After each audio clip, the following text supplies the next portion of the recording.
وإذا أنعمنا على الإنسان أعرض ونأى بجانبه وإذا مسه الشر كان يئوسا قل كل يعمل على شاكلته فربكم أعلم بمن هو أهدى سبيلا. Au pâlissement et au déclin du soleil jusqu'à l'obscurité de la nuit, et la récitation du Saint-Coran à l'aube. En vérité, témoignage est fait de la récitation du Coran à l'aube. Et pendant une partie de la nuit, dis la prière de Tahajjud à l'aide de ce Coran. Une offrande facultative pour toi, et c'est peu que ton Seigneur t'élève à un rang hautement loué. Et dis, ô mon Seigneur, rends mon entrée en une entrée empreinte de vérité, et rends ma sortie une sortie empreinte de vérité. Accorde-moi de ta part un assistant puissant, et proclame la vérité est arrivée, et le mensonge a disparu. Le mensonge, en effet, est appelé à disparaître. Et nous relevons graduellement le Coran, c'est que tu es une guérison et une miséricorde pour les croyants. Mais il ne fait qu'augmenter la perte des injustes. Et quand nous accordons des faveurs à l'homme, il se détourne et s'écarte. Et quand le mal le touche, il se laisse aller au désespoir. Dis, quand agit selon sa façon, chacun agit selon sa façon, et votre Seigneur connaît mieux que quiconque qui est le mieux guidé en ce qui concerne la voie. Salam alaikum. Next we have a poem and translation by Mr. Dauri Tijan.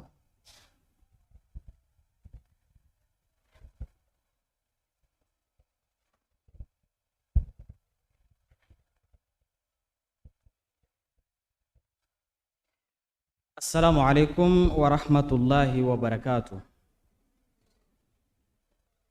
Amina kasida dola, kasida minni abikuma alakira Muhammadu sallallahu alaihi wasallam kama mtuka. Adala Hadrat Mirza Ghulam Ahmad al-Masih al-Maw'ud wa Imam al-Mahdi al-Muntazar. Adala alele bro. Akasida dakunyau amina koro dama fala insyaallah taala. Aka kasidan konona na aya yira ka fo ko ne juskun Ahmadu ko fo mi ye Muhammadu ye sallallahu alaihi wasallam. Kandam bela jelin poyorolo ani juguya halaki bagalu. Nyumankelalu koneserelu yafa bagalu. Wa nili bela jele bajilelu ani bonya bela jele bajilu. Kalo atletan nani noro bangelin ledu wa akakan ka mangutu ni mangutu kan bela jelen ako aka nyumaya abe juskun samaka nama ani ayere ka nyumaya na ka chenya obeke sababu ye ka zon wuli ka bo juskun na ako jugu no ka tonyoli o bana Muhammadu la ka kodo ala ni murutili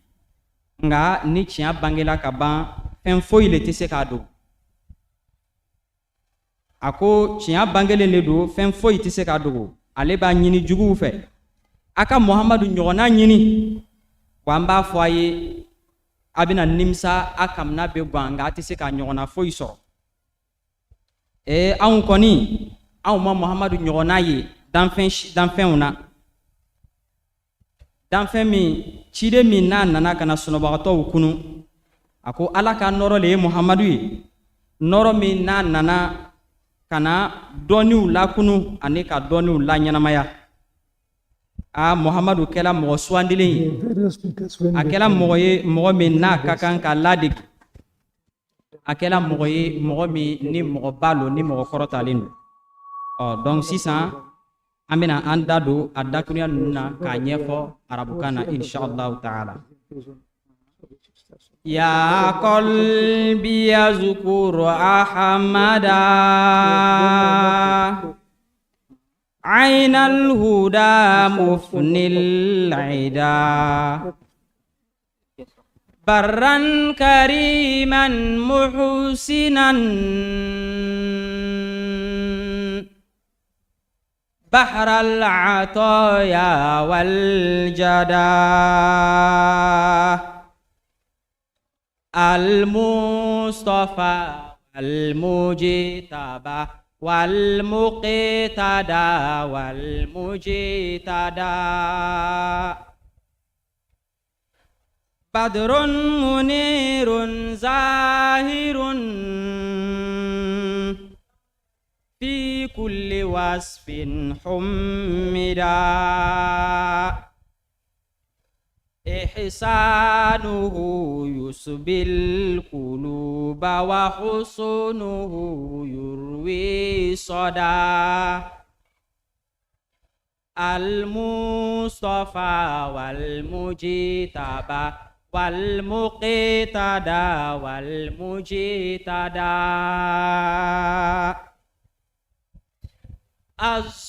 الظالمون بظلمهم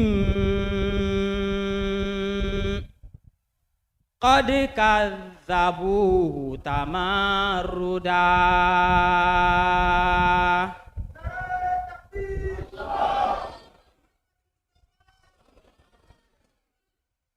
والحق لا يسع الورى إنكاره لما بدا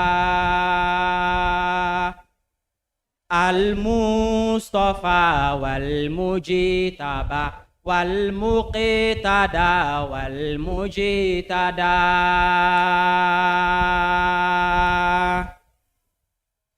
اطلب نذير كماله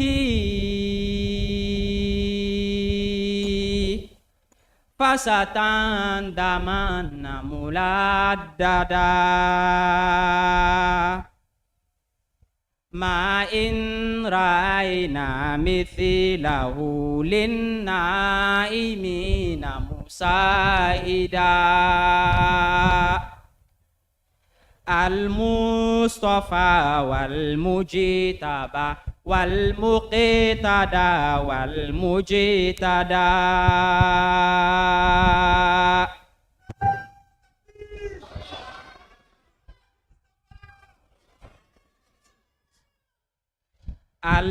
المصطفى والمجتبى والمقتدى والمجتدى جمعت مرابيع الهدى في وبله حين الندى نسي الزمان رهامه من جود هذا المقتدى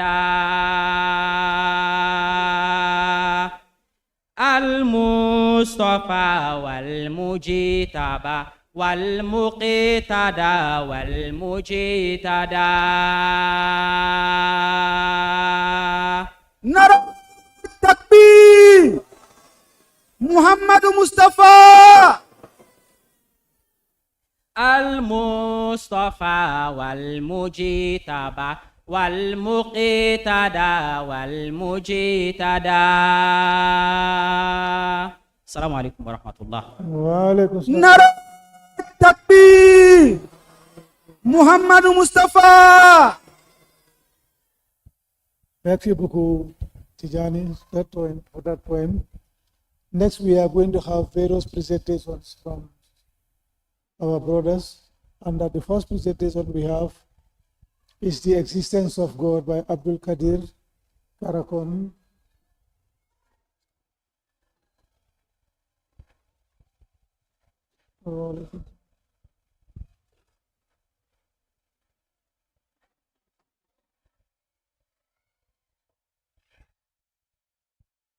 أشهد أن لا إله إلا الله وحده لا شريك له وأشهد أن محمدا عبده ورسوله أما بعد فأعوذ بالله من الشيطان الرجيم بسم الله الرحمن الرحيم الحمد لله رب العالمين الرحمن الرحيم مالك يوم الدين إياك نعبد وإياك نستعين اهدنا الصراط المستقيم صراط الذين أنعمت عليهم غير المكذوب عليهم ولا الضالين إن الله وملائكته يصلون على نبي يا أيها الذين آمنوا صلوا عليه وسلموا تسليما اللهم صل على محمد وعلى آل محمد كما صليت على إبراهيم وعلى آل إبراهيم إنك حميد مجيد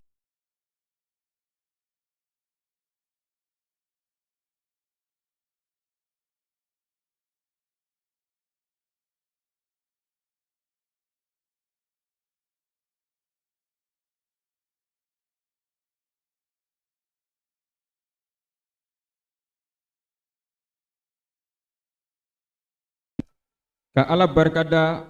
an nisɔndiyalen ni an fari foni ne mana min na ni ala y'a latigɛ an ye ɲɔgɔn sɔrɔ ni kɛnɛ barikama in sanfɛ ni o ye jalisa salana mali ka jalisa tako 15 na o la nabaga cɛman ani musoman minnu bɔra jamana kɔ kan ka na mali kɔnɔ yan cɛ ani muso denmisɛn ani maakɔrɔba an bɛ bɛɛ lajɛlen fo ni kisi ani nɛɛma ni barika foli ye n'o ye assalamu alaikum wa rahmatulahi wa barakatuhu. o kɔfɛ walanda min ni an bɛna ɲɔgɔn bɔrɔ ɲɔgɔnya o kan sisan o de ye ka dalu di min b'a yira k'a fɔ ko ala bɛ yen ka d'a kan tiɲɛ don n'i ye diɲɛ lajɛ bi diinɛ ka ca kosɛbɛ dugukolo fan si tɛ yen ko diinɛ dɔ tɛ yen ni diinɛ ko kuma fɔla bɛɛ ala ko kuma bɛ na yen a bɛ se ka kɛ fɔɲɔgɔnya bɛ se ka kɛ ala o cogoya la dɔw bɛ se k'a fɔ kelen don dɔw yɛrɛ ta bɛ taa saba la dɔw ta bɛ se ka caya o ye nka a dɔnnen don diɲɛ kɔnɔ k'a fɔ ko adamadenw bɛnlen don ala ko in kan diɲɛ fan 14 bɛɛ lajɛlen fɛ. nka n'a fɔla ko bi an ka kuma ka daluyaw di min b'a yira k'a fɔ ko ala bɛ yen o b'a yira k'a fɔ tigitigi tiɲɛ don fana maaw bɛ yen minnu fana hakilina ye k'a fɔ ko ala tɛ yen hali n'a y'a sɔrɔ olu tɛ maa camanba ye an cɛla ten nka o maaw bɛ yen wa o maaw fana u ka faamuya kɔnɔna na o bɛ ka se ka maa caman lafili ka fara u yɛrɛ kan n'a b'o cogoya la a ka kan daluya ka se ka sɔrɔ an bɛ se ka faamuya jɔnjɔn sɔrɔ cogo min na an ka alako in kan alako min ni o tuma depuis diɲɛ sigila ni adamadenya bɛ ka boli a sira fɛ o la ka kɔn an ka don walanda kɔnɔna na gɛlɛya min bɛ yen ni o ye maaw sɔrɔ kɛrɛnkɛrɛnya la kumana min na ni hakilina wulila hakilina minnu b'a ɲini k'a yira k'a fɔ ko ala tɛ yen gɛlɛya min ye diinɛmaw sɔrɔ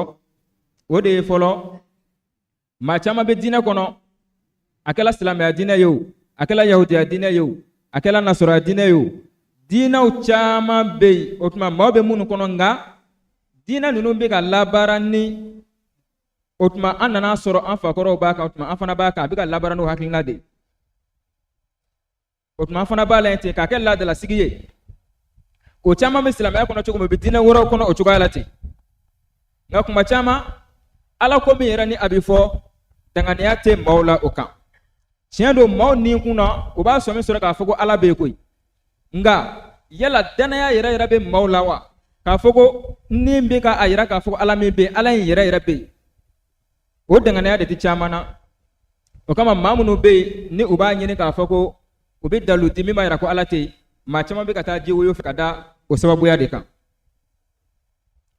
k'a sɔrɔ anw minnu ye silamɛw ye n'i y'a jateminɛ alakira muhamadu mustafa sallallahu alaihi wasallam a ka dakurunya dɔ la ko hali ni nibaniya dɔɔni bɛ maa min na i k'a dɔn k'a fɔ o tigilama a diɲɛlen don a ka jeni de fo k'a kɛ bugurujɛ ye k'a jeni k'a ban pewu o tuma a b'o kɔrɔ dɔn ka tɛmɛ a k'a ka diinɛ sira bila kan nka bi bi in na maa joli bɛ yen gɛlɛyaw bɛ gɛlɛya la n'u binn'u kan u bɛ dansɛgɛ ko caman kɛ diinɛ yɛrɛ hukumu kɔnɔna na u yɛrɛ b'a dɔn cɔ o tuma o diinɛ min ni u b'a kan diinɛ ko minnu ti kɛ u bɛ o caman kɛ gɛlɛya dɔw kama donc o b'a yira k'a fɔ alakira sallallahu alaihi wasallam danganiya min fɔ yan o de sabatilen tɛ donc o bɛɛ bɛ gɛlɛya don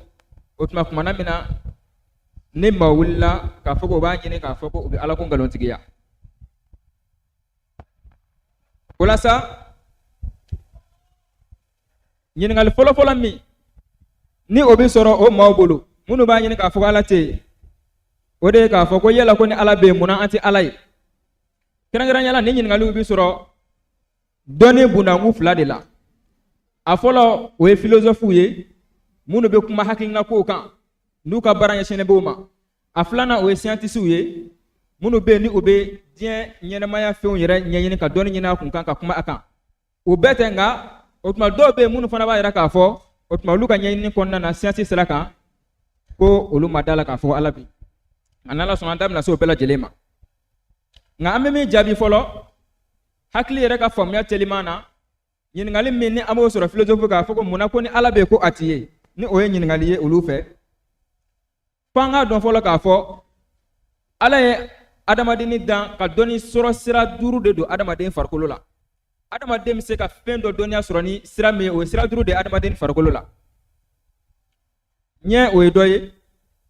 ni o bɛ kɛ ka filɛli kɛ adamaden nun ye dɔ ye min bɛ kɛ ka kasaw sama ka danfara dɔw ni ɲɔgɔn cɛ adamaden nɛnkun bɛ nɛnɛli kɛ fɛnw na k'a dɔn fɛn timinnen don a kumulen don walima ka kunna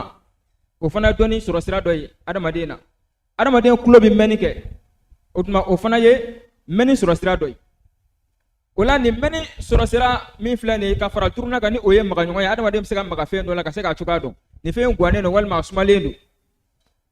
ala ye o fana di adamaden ma nin ye fɛn 5 ye farikolo yan fan fɛ ala ye min don adamaden na adamaden bɛ se ka dɔnniya sɔrɔ ni min ye farikolo yan fan fɛ o tuma na fɛ n'an ye o fɛn 5 yɛrɛ ta ka misaliya ta ɲɛ o dabɔla yeli kama ka se ka fɛn couleur ye k'u dɔn ka fɛn dɔ yɔrɔ jan fɛ k'a lamagatɔ ye k'o dɔn o tuma nɛ bɛ nɛnɛli kɛ ka fɛn dɔn kɔgɔ b'a la kɔgɔ t'a la walima a kalalen don walima a sumalen don tulo bɛ mɛnni kɛ mankan na ka mankan cogoya dɔn o tuma farikolo bɛ maga fɛn na ka se k'a dɔn a ka maga jalen don a bɛ cogo di n'a ye nin kelen kelen lajɛ an b'a lajɛ a bɛɛ ni a ka baara don o b'a yira nin sira 5 in dɔnni sira 5 in bɛɛ lajɛlen ni a na sira de don nka n'i y'i poro sira kelen kan k'a fɔ k'o tuma ne mago b'a la n ka dɔnni sɔrɔ o sira in de fɛ ka sira tɔw to yen o tuma i bɛna ye k'a fɔ e de fililen don misaliya la ni maa min o tuma kasa min ni e b'a mɛn i nun na e ko walasa e ka da la ko kasa bɛ yen fo e ka kasa yɛrɛ ye ɲɛ na ma da la ni i bɛna kasa ye dɛ nka a bɛɛ n'a ta maa si t'a fɔ ko ale dalen tɛ kasa la ko ka da kan a ma deli k'a ye bɛɛ dalen b'a la k'a fɔ kasa bɛ yen a b'o cogoya la o tuma maa i tɛ se ka fɛn couleur ye k'a fɔ ko n ye nin fɛn ye a couleur ye nin ye nka fo n ka kasa de dɔn couleur in na ayi fɛn couleur maa caya cogo cogo o tuma kasaw fɔra bolofara bɛ se ka caya ka tɛmɛ o bɛɛ lajɛlen kan o b'a yira nin dɔnni sɔrɔ sira bɛɛ lajɛlen ni a na sira de don. Nara takbir, nara takbir, Ahmadiyya. O la n'a y'a ta k'a lajɛ ni fɛn duuru min ni y'a fɔ ni o dɔnni sɔrɔ sira adamaden yɛrɛ farikolo la o ye farikolo yan fan fɛ o tuma an bɛ min fɔ n'o tɛ fɛn camanba wɛrɛ bɛ yen minnu ni adamaden bɛ dɔnni sɔrɔ olu la k'a sɔrɔ ɲɛna filɛli tɛ kasa samali tɛ nɛnɛli tɛ nɛn na k'a sɔrɔ mɛnni tɛ tulo la o fɛn de ka ca ni ba n'a si ye an bɛ misaliya dɔw de di o la misaliya la fɛn dɔ bɛ yen an b'a fɔ o ma ko dinamo dɔw b'a fɔ o ma ko camu n'a gɛrɛla nɛgɛ la a bɛ nɛgɛ sama k'a nɔrɔ a yɛrɛ la o fɛn min filɛ nin ye bɛɛ lajɛlen dalen b'a la k'a fɔ ko fanga dɔ bɛ fɛn in na min b'a to n'a ye gɛrɛɲɔgɔnya kɛ ni nɛgɛ ye a bɛ nɛgɛ sama ka gɛrɛ a yɛrɛ la nka yala jɔn delila ka o fɛn in fanga min b'a la jɔn b'a kasa dɔn jɔn delila ka fanga in ye a ɲɛ na mankan dɔ de bɛ fanga in la wa nka fanga dɔ kɔni b'a la o tuma an y'a dɔn k'a fɔ o tuma o fɛn in bɛ baara min kɛ o tuma fanga dɔ de bɛ a la min b'a to a bɛ samali kɛ an dala o fanga in fana na k'a sɔrɔ yeli tɛ k'a sɔrɔ mɛnni tɛ k'a sɔrɔ kasa samali tɛ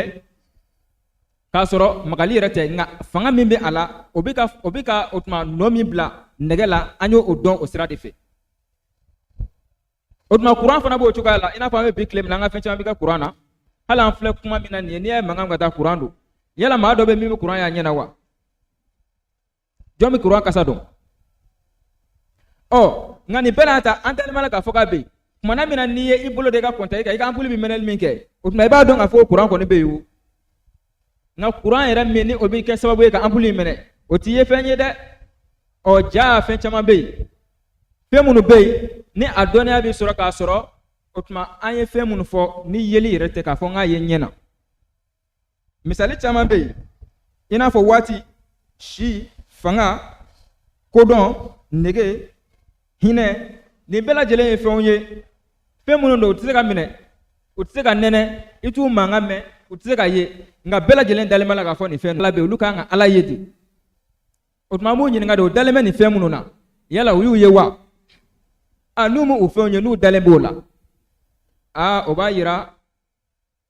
u ka laɲini ye laɲini fu ye daluya t'u bolo u ka kuma tɛ kodɔn kuma ye hali n'a y'a sɔrɔ u b'u yɛrɛ bila kodɔn minɛ kɔnɔ kodɔn kuma tɛ o kama ka misaliya kelen di nin yɔrɔ kan ɲɔgɔnlabɔla dɔw bɛ yen u delila ka ɲɔgɔnlɔ dɔ bɔ denmisɛnnin fitinin dɔ ale bɛ première classe ninnu de la n'a fɔ k'a ta classe fɔlɔ la ka taa classe sabanan ninnu na denmisɛnnin fitinin nka a ye karamɔgɔ dɔ de ye o k'a ma ko nin ye philosophie karamɔgɔ de ye a bɛ maaw kalan o tuma lycée la o tuma ko karamɔgɔkɛ in ko ala tɛ yen ko wa ko dalu b'a bolo koyi kumana min na den ye karamɔgɔ in tɛmɛtɔ la kari kɔnɔ a bolila ka gɛrɛ karamɔgɔkɛ la a ko karamɔgɔ ko ne y'a mɛn ko e b'a fɔ ko ala tɛ yen karamɔgɔkɛ yɛrɛ nisɔndiyala kosɛbɛ o tuma fiɲɛ dɔ nana dun na k'a fɔ ko o tuma nin den bɛ kana faamuya ɲini o tuma ale ye hakilina min di k'a fɔ ko ala tɛ yen ni ale ye dalu sɔrɔ la den bɛ kana faamuya ɲini o la a bɛna o walawala maa wɛrɛw bɛna jaabi sɔrɔ la tuguni k'o kɛ tɔgɔ dɔ y'a yɛrɛ ye o kumana min na karamɔgɔkɛ ko awɔ ko n den ala tɛ yen koyi yala e bɛ se ka ala ye wa den ko ayi ne tɛ ala ye ko tuma ko ala tɛ yen o kɛlen denni ko a ma a ko karamɔgɔ a ko naamu a ko yala e ɲɛ b'i hakili la wa karamɔgɔ ko ayi ne ɲɛ tɛ hakili la ko wa ko karamɔgɔ hakili t'e la Nara takbir! Islam! Islam! I y'a ye o b'a yira nin ye kodɔn dɔgɔya kuma dɔ de ye min ni i taara fɛ i b'i yɛrɛ don maloya de kɔnɔna na o tuma nin min y'a yɛrɛ filɛ karamɔgɔbaya nin cogo la nin denmisɛnnin fitinin ye nin jaabi di a ma o tuma n'i ko ala tɛ yen ko ka da ala de t'i ye e fana dalen bɛ hakili min na dɛ ni o de kama ni o de ye e bila ka ɲɛɲini kɛ f'i ko ala tɛ yen dɛ o hakili in fana tɛ yen ka da kan o fana t'i ye o la n'an bɔra yen an bɛ ɲininkali de sɛmɛ ɲininkali min ye tuguni munna an kan ka ala ɲini ka da kan an ko ala t'i ye ɲɛ na mɛ munna an kan ka ala ɲini ni adamaden n'an y'an yɛrɛ lajɛ an b'o jaabi sɔrɔ ka da kan mako fɛn fɛn bɛ diɲɛ kɔnɔ i bɛ taa sɔrɔ mako in bɛ ɲɛ sira min kan o sira fana bɛ yen n'i ye adamaden yɛrɛ ta k'a lajɛ adamaden yɛrɛ dancogo ani ala ye hakili min don adamaden na ninnu ye fɛn fila ye min bɛ adamaden kɔri kuma caman k'i bila k'i yɛrɛ ɲininka yala ne filɛ nin ye cogoya min na ten est-ce que ne nana ta n yɛrɛ ma wa ne dilannen bɛ k'an ɲɛ cogo min walima ne bɛ dugukolo min sanfɛ nya be yiri mun na bagan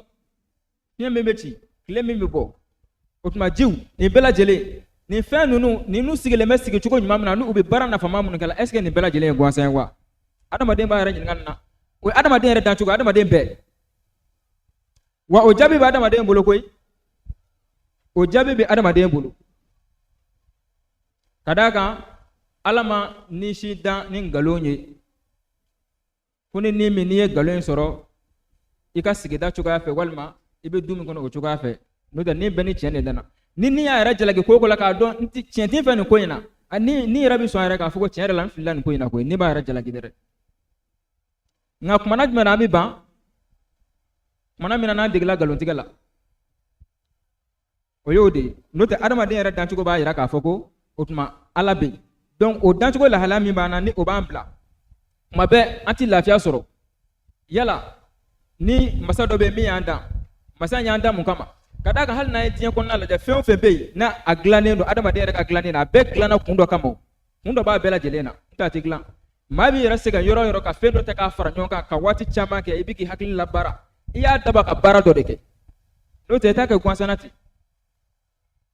minɛn minnu filɛ nin ye ni an bɛ baaraw caman kɛ ni a ye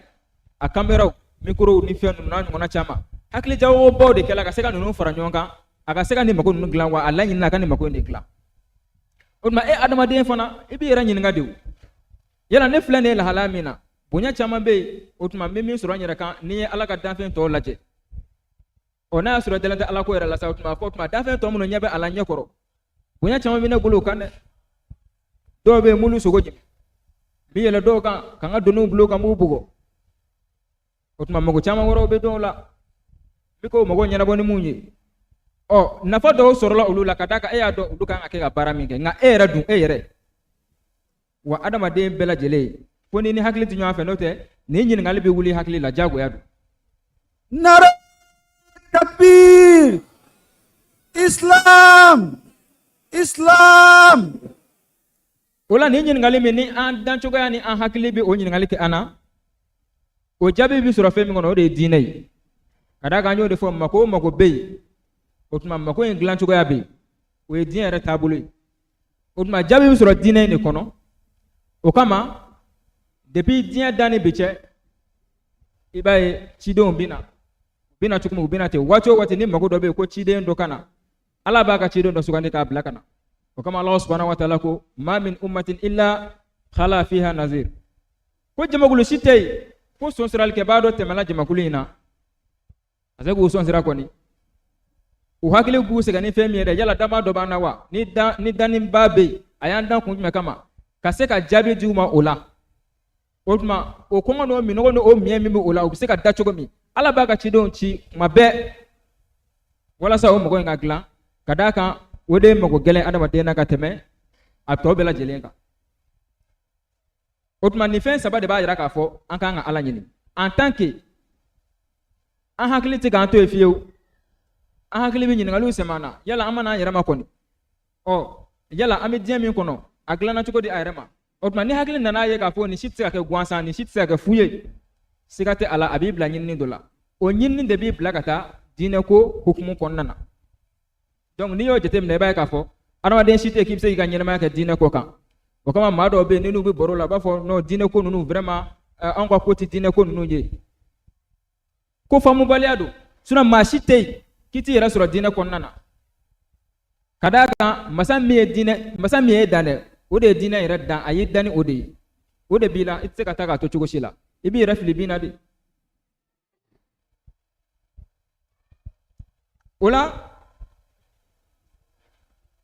an bɛ se ka ɲininkali wɛrɛ min kɛ ka tugu o la o de ye yala sira jumɛnw bɛ yen an bɛ se k'o labaara ka se ka ala lasɔrɔ tiɲɛ don an ye dɔnni hukumu sira fila min fɔ sisan ni o ye philosophes ye ani scientists ye olu k'a fɔ ko ala tɛ yen n'an ko an bɛ olu bila recherche la u b'u ka fɛn tɔ recherche kɛ cogo min na n'an ko olu k'a ɲini o cogoya la olu tɛna se ka ala ye dɛ olu tɛna se k'a ye munna ka d'a kan adamaden bɛ ko o ko kɛ i ŋaniya fana de b'i dɛmɛ misaliya la maa min ni ale ko ala tɛ yen a ko ale ka baara bɛnnen don philosophie ko ninnu de ma o nan y'ale bila recherche la ale ka recherche dabɔla mun de kama o de ye dɔrɔn k'a fɔ o tuma min ɲɛɲini kɛ dɔrɔn k'a dɔn k'a lajɛ n'a sɔrɔ ni ala bɛ yen ni ala sɔrɔla yen dun a banna a ka fɔ dɔrɔn o tuma dɔnni dɔ bɛ karisa la a y'a dɔn ala bɛ yen yala ale ta ye o dɔrɔn de ye wa ni e ŋaniya y'o ye e bɛ mɛn dɛ madala n'i bɛna bɔ a kalama ka d'a kan maa i bɛ baara o baara kɛ sira min bɛ yen ni o bɛ se ka to baara in bɛ k'a kɛcogoya la i b'o sira de ta ni maa min b'a fɛ ka kɔlɔn segin i tɛ sɔli ta ka dingɛ ci ka taa tan o i n'a fɔ i bɛ sɛnɛ kɛ ka foro la cogo min n'i y'o kɛ hali n'i ye kilomɛtiri 400 kɛ o la madala ni ji bɛ ɲɔgɔn ye dɛ. Nara takbir. Islam Ahmadiyya. Islam Ahmadiyya. Nara takbir. O tuma n'i y'o kɛ i tɛna ji ye fo i ka dingɛ de segin ka jigin wa a segin yɔrɔ la yɔrɔ min ye jiman yɔrɔ ye n'o de kɛla i bɛna bɔ a kan o la sa n'i ye adamaden yɛrɛ lajɛ ala ye misaliya di an yɛrɛ ma ala ye misaliya don an yɛrɛ la o kama n'i ye suratu zariyati lajɛ aya 21 ka taa aya 22 la ala b'a fɔ wa fil ardi ayatun lil muqinin wa fi anfusikum afala tubsirun ko i ka dɔn dugukolo yɛrɛ sanfɛ taamasiyɛnw bɛ yen maa ye danganiya bɛ maa minnu na wa hali aw yɛrɛ bakun na taamasiyɛnw bɛ yen a ma se ka fɛn caman ye dugukolo sanfɛ i yɛrɛ lajɛ i bɛna taamasiyɛn sɔrɔ i yɛrɛ la o tuma n'an y'a ta k'a lajɛ an ye ŋaniya ko min fɔ ala yɛrɛ ɲini hukumu kɔnɔna na o misaliya dɔ bɛ i n'a fɔ den ni a ba cɛ la tumana min na den bilenni bangela ni den bilenni mago jɔla sin na k'a fɔ a b'a min da t'a fɛ o waati ka kuma o a tɛ se k'a fɔ ko n b'a kɔngɔ b'i na a tɛ se k'o fɔ ji fana tɛ jigin ba sin na ten nka i bɛ den bɛ kasi min kɛ ani a b'a ka degun min dɛngɛnɛmaya ani a bɛ o tuma lahalaya min yɛrɛ kɛ min b'a yɛrɛ k'a fɔ tiɲɛ yɛrɛ la n mago bɛ a la n ka dumuni sɔrɔ sisan o lahalaya in de bɛ a to ba bɛ sɔmi dɔ sɔrɔ a yɛrɛ la k'a fɔ ko ji bɛ ka jigin a sin na o lahalaya min yɛrɛ filɛ nin ye o yala o fana ye par hasard de ye wa i n'a fɔ an ye maa minnu fɔ n'o ye scientiste ye ko fɛnw danna hasard de la u bɛɛ ko tɛ minnu ka hakilina lo an bɛ kuma olu de kan yala o tuma o lahalaya min filɛ nin ye den ni ba cɛla la o fana ye hasard dɔ de ye wa k'a fɔ ni den kasila kumana min de o tuma k'a ka degun yira o tuma o waati ji bɛ jigin ba sin na den bɛ sin sɔrɔ k'a min o ye hasard dɔ de ye wa adamaden hakili tɛ se ka sɔn ka fɔ o ye hasard ye o tuma ala ko o tuma taamasiyɛnw bɛ an yɛrɛ la ka ca nin ye dɔ ye o tuma misaliya kɔnɔna na an bɛ ka min di o tuma e maa min e fana mago b'a la e ko e bɛ fɛ ka ala de ɲini e yɛrɛ ka sira bɔlen dɔ ten e tɛ se k'o ta o sira min b'a to i bɛ se ka ala in sɔrɔ i bɛ bɔ o sira de fɛ o tuma maa min ka ala ɲini ye ne ye recherche kɛla ye min fɛ ka dɔn n'a bɛ yen ten ka taa fɔ maaw ye ani maa min ta ye i ni ye ɲininkali min bila i yɛrɛ kan k'a ye nin danni in bɛɛ lajɛlen na o tuma tigi kan ka sɔrɔ a la tigi in kan ka ɲini dankun min ne la n kan k'o ɲɛɲini k'o dɔn e b'o kɛ ni futɛni min ni yɛrɛ di min ye siga t'a la o misaliya b'i n'a fɔ kumana min na den ka degun ye a minɛ a kasi la o tuma ni a nikun gɛlɛya yɛrɛ ye walasa a ka se ka sin sɔrɔ ka min e ka lahalaya de bɛ ten o tuma e min bɛ o degré la siga tɛ a la e de bɛ sira in sɔrɔ ka d'a kan ala tɛ maa ka kulonkɛfɛn ye minnu b'a fɔ ko mago b'a la u ka ala ye bɛɛ kɛn bɛ ka fɛn dɔ de dilan ka bila i yɛrɛ kunkolo la yen o tuma ala kan ka kɛ tan de o tuma a farikolo kan ka kɛ tan a kan ka kɛ nin cogoya la ni farikolo dɔ sɔrɔ ala la o mana bonya cogo cogo hakɛ dɔ ka kɛ o la sa farikolo in sabati yɔrɔ na k'a la dɛ ni sabati yɔrɔ kɛla a la farikolo o tuma a mago bɛ jɔ fɛn dɔ la walasa a ka se ka baara kɛ o tuma ni e ka mago kɛla k'a fɔ ala yɛrɛ kan ka ye walima ala ka kɛ farikolomafɛn ye e b'a ye o tuma lahalaya min yɛrɛ ni o bɛ fɔ k'a fɔ ko ala yɛrɛ bɛ ten dafa la fanga la ani se la o tuma i b'a ye k'a fɔ e y'o sira bila a mɛnna donc walasa laɲini in ka sabati i b'i ka sira in de to yen minnu bɛ yen ni olu ko o tuma olu ye ala in lasɔrɔ danganiya b'u la a kan u ye sira in sɔrɔ i b'olu tuguɲɔgɔnya n'i y'olu tuguɲɔgɔnya kumana min na de u ye a ɲini k'a kɛ cogo min na i y'a kɛ ten de i ma ɲɛ sɔrɔ dɛ o kuma na ibise ka to fo la sa nga e ma wuli ka jo fo ke e sigide ka miri yere ma iko ka te e sigata la kuma fu yede aya wora be suratul ankabut ko nana aya bi ulon plan la ba fo walladhina jahadu fina lanahdiyannahum subulana komunu be nubi chasire ka na oma e sigata la amu ulle blanga siraka akla fo bagara ko nana yake mani bi segini woro wa iza sa'alaka ibadi anni fa inni qarib ujibu da'wata ad-da'i idha da'ani falyastajibu li wal yu'minu bi la'allahum yarshudun ako otuma ala gira ne ka jonye enyininga ne ala kunka ku mogo be ne ala la ko ne ala sura kadi ne ka suru la ko wa ne bi wele da baka wele jabi kuma namna na ne wele de otuma ayara ka ne jabi folo de le sira do bo awye ayo mina folo o na ayo bo o ka nga serom na naw selay o ne ala bo o kuma nyongonya na mogo ne ala la ne soro o sigle durante te ka miracle la ay ala te no yala iya nyini wa sira mi fola ala iyo nyini wa iyo sira bo wa nimo bo tsiku fo wala bo chuka de la ambola ka yoro mi fo sisa o ba ira ka fo ala ye la halaya flal du adama dina ale ala yere doni hukumu konnana a folo o ye kodon ani ira danchugo ya o be yirali doki ila o be la som do di imaka fako automatique do kan soro ila automatique na soro abe hundo kan kay danila automa woni nga lube ato ibi sen parent do ka gira nyongo yake ala nyenina nga o tiseka wasake faka famia ka fo hakilina mire ni automa tien re ka tien fe on flete o tiseka wasake ka daga na soro ka fo ala be re jati la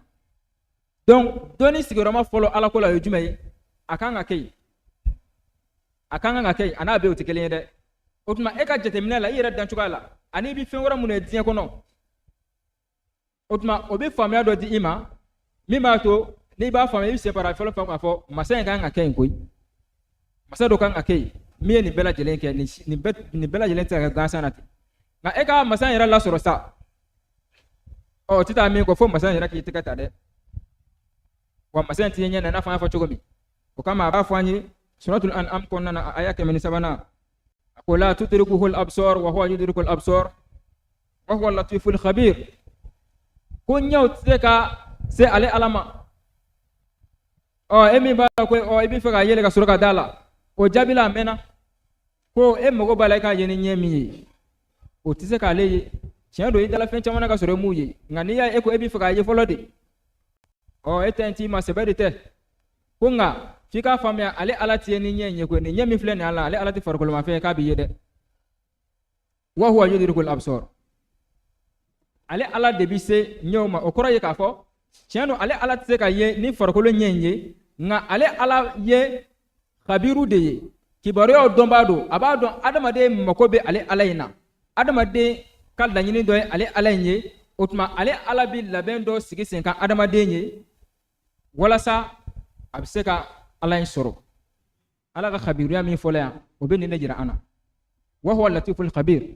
latifu do atseka ye fente de doro ka fogo tuma nya ye doro afle ni abana ote o komi oti aleye ale ala ya to aka hinan naka kodon konna na sa otuma ka sira do bo adama denye mena adama dem seka ala famu ya ka seka ala don ka soro nya na fle ni te ina fo fenro be na ndala ula chugo mena ka fugo be ka soro mu nya nya la